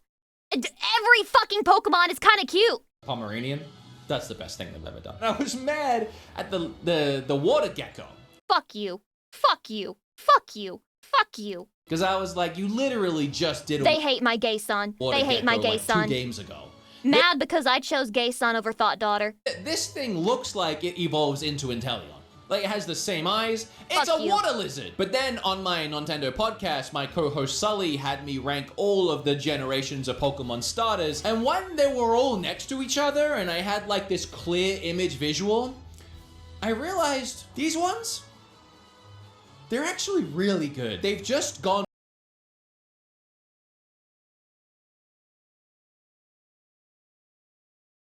Come on, man. I understand thinking they're good. I understand that. But really good compared to every other generation? What are we comparing it to? Scarlet and Violet? That one was chopped all the way through. Really cute. Lucy's getting triggered? Like, yes, I am! Look how small the little dogs. Me when I watch this video, like, as a positive drop-off for the stream, and meanwhile I'm getting fucking rage-baited by innocent takes. Faces in the frame of its whole head. And then the owl, I came around on that too. At first I was like, it's just a And you would be correct! And you would be correct! Rowlet. But no, it's just look how mad he is. He's just like an angry little my guy. God. Game Freak weren't done with this trailer though. They had a surprise in store. And again, when I say confidence, when I say the way that it's edited is just exciting and fun and full of surprises and mystery, you would think a typical reveal trailer from Game Freak would end here. Like, we've seen the world, we've seen the game, we've given the starters, we get out. And they kind of make it seem like that's what's about to happen, because they do a shot of the ocean where you're close to the surface. I saw a meme that said they got his fire starter wrong 5 times in a fucking row. What the hell kind of problem do you have against Donald Duck, man? What'd he ever do to you? But it hits this peak and it slowly starts to tilt, and then it quickly rushes towards the ocean. And now we can see what looks like a trail underwater and a world waiting to explore below the waves. Which was such a great, that's a jelly. Actually, don't know what Pokemon that is. That there's even more to this game. There's another level to this game. And then it ends. And we get the title screen, we get the logos, the winds and the waves. But then we get, in my opinion, the best part of the entire trailer. Okay. Right at the end, this. Well, also this. It's on Switch 2. It seems to be only Switch 2, which good. Game Freak was never actually limited by the Switch 1 in the way. I can't believe he's praising it being a Nintendo 2 exclusive. I mean, we knew. Sorry, not Nintendo 2. Nintendo Switch 2 exclusive. That they limited themselves. Like, the Switch 1 wasn't the problem when it came to Pokemon games. But what we're seeing right now with the Switch 2 with games like Resident Evil is that it's actually kind of a magical powerhouse. The power of the Switch 2 has definitely raised... Oh my god, he was paid by Nintendo. ...the cap and raised the roof Now the bug thing for 18 Game months. Freak to be able to play around a little bit more. But that aside, 2027, one of my biggest points in all of my Pokemon videos and all of my Pokemon discussions and all of my Pokemon criticism is that Game Freak rush out their games, their main series titles, to meet a deadline. And that deadline is always near the end of the year, so they can start rolling into the Pokemon cards and the anime and everything else. Because the biggest issue with Pokemon is it's grown so much bigger than the games. I say this a lot, but it is the world's largest franchise. You have Poke Parks opening up in Japan. You have Pokemon merch for literally anything you can imagine. And we can't build the next iteration of these things without the games, because it all comes back to the games. The games reveal the Pokemon so that the Pokemon cards can make the Pokemon cards from the game. It's all on this strict deadline. And while a lot of people would always say to me, yeah, but Wood, the games aren't the moneymaker for Game Freak anymore and for Pokemon. It's everything else. That's inherently just not true. Oh my god! Exposed for false information, Lucy Pyre? The games make up 30% of Pokemon's entire revenue. A lot of people that might not understand business might say 30% isn't a lot compared to 70%. That's a small number compared to a big number. But when you're talking... True, that's how my brain works. ...about a billion-dollar company, 30% of that is millions of hundreds of millions of... But that's still not the majority, just because it's a lot of money. ...dollars. No giant company that level is going to want to lose or risk 30% of its revenue. So wait, your argument is not that it's not in fact the thing that's not selling them the most, but that it's such a big chunk that they wouldn't just ignore it? That's insane. You misled me! But also, it's different when you consider that that 30% is what leads to the other 70. I don't know what point I was making. Where am I? 2027 means this is the first time Game Freak has actually skipped and missed that release window. They're actually taking extra time, and it also doesn't say early 2027, so they might not even know the release date just yet, or it could be mid to late in the year. We could be almost... They're still getting that Christmas money. 2 years away from this game, and that's an incredible thing. You can slap 2028 on that for all I care. You can start GTA 6ing this bad boy. Release it when it's ready. Nintendo are synonymous with this mentality. of making a game great and releasing it when it's done. And the Dude, we are making Pokemon Pokemon games great have again. This always is crazy. countered that point and gone against Nintendo's basic way of developing video games. Can you imagine if Nintendo rushed out a Zelda game mainline title or a Mario every year or two so they could sell merch and trading cards? That's not how it works on this platform, and yet for some reason Pokemon kept getting away with it. And sure, we don't really They can't keep getting away with it. know much else about this game just yet. We don't really know how it plays out, the gameplay loop, how many buildings you can Can actually anybody tell me what enter, how many Pokopia is Pokemon now? are- What is Pokopia? What's Pokopia? Oh, okay. Oh, this is already out. Okay. Nintendo Switch 2, of course. Right. Is this Minecraft but Pokemon? In Pokemon this X desolate Minecraft, it's Animal world, Crossing. humans Okay. and Pokemon have vanished. No! Oh, a Ditto transformed to look like a human. What the fuck? And a unique-looking Tangrowth.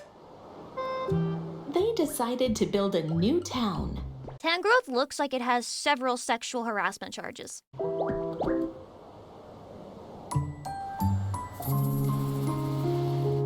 I can't stop playing it, help. Stop trying to psyop me into getting a Nintendo Switch 2.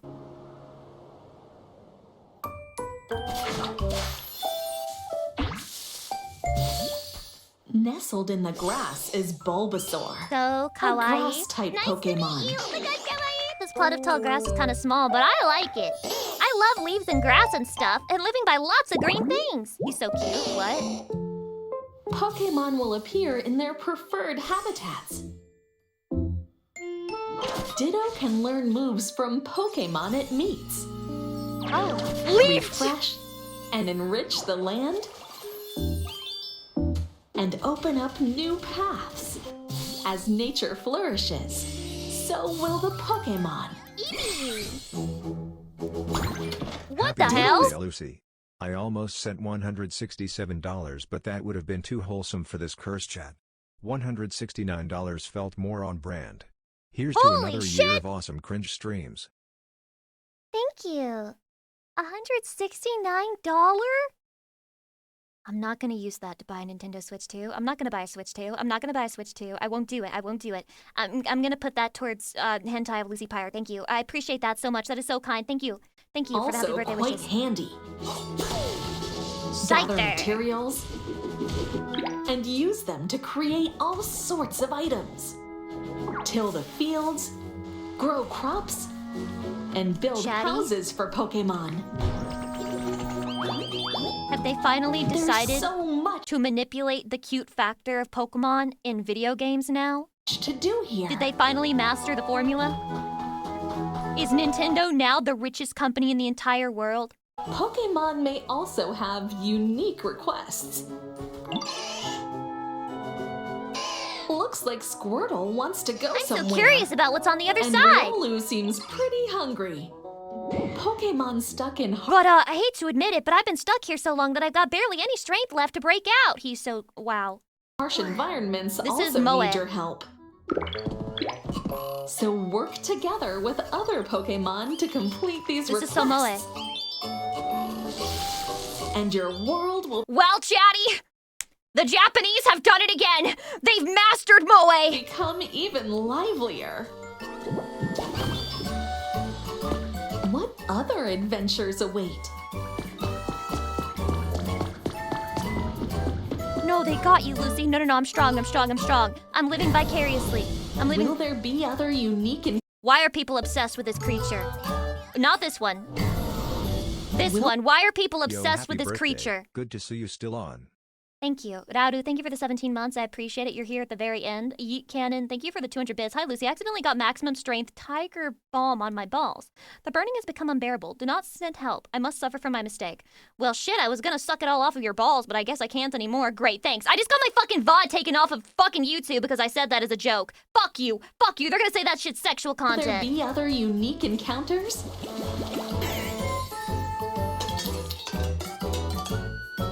What kind of life will you make? Just mute that part. It's impossible. It's over. I too must suffer for Happy my birthday, mistakes. Lucy P. Hart. Smithen, thank you for the 28 months. I appreciate it. Blah, blah.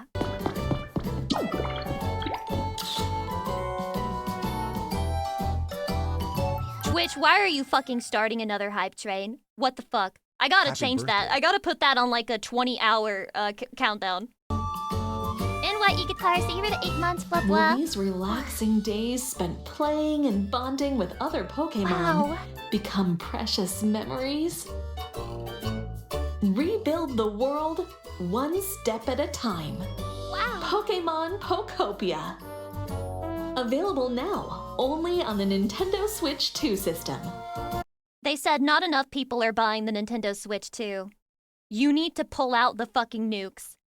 I can't think of any other explanation for why they're going so hard at this shit. They're genuinely nuking the whole thing. Blowing it all the way up. That's crazy.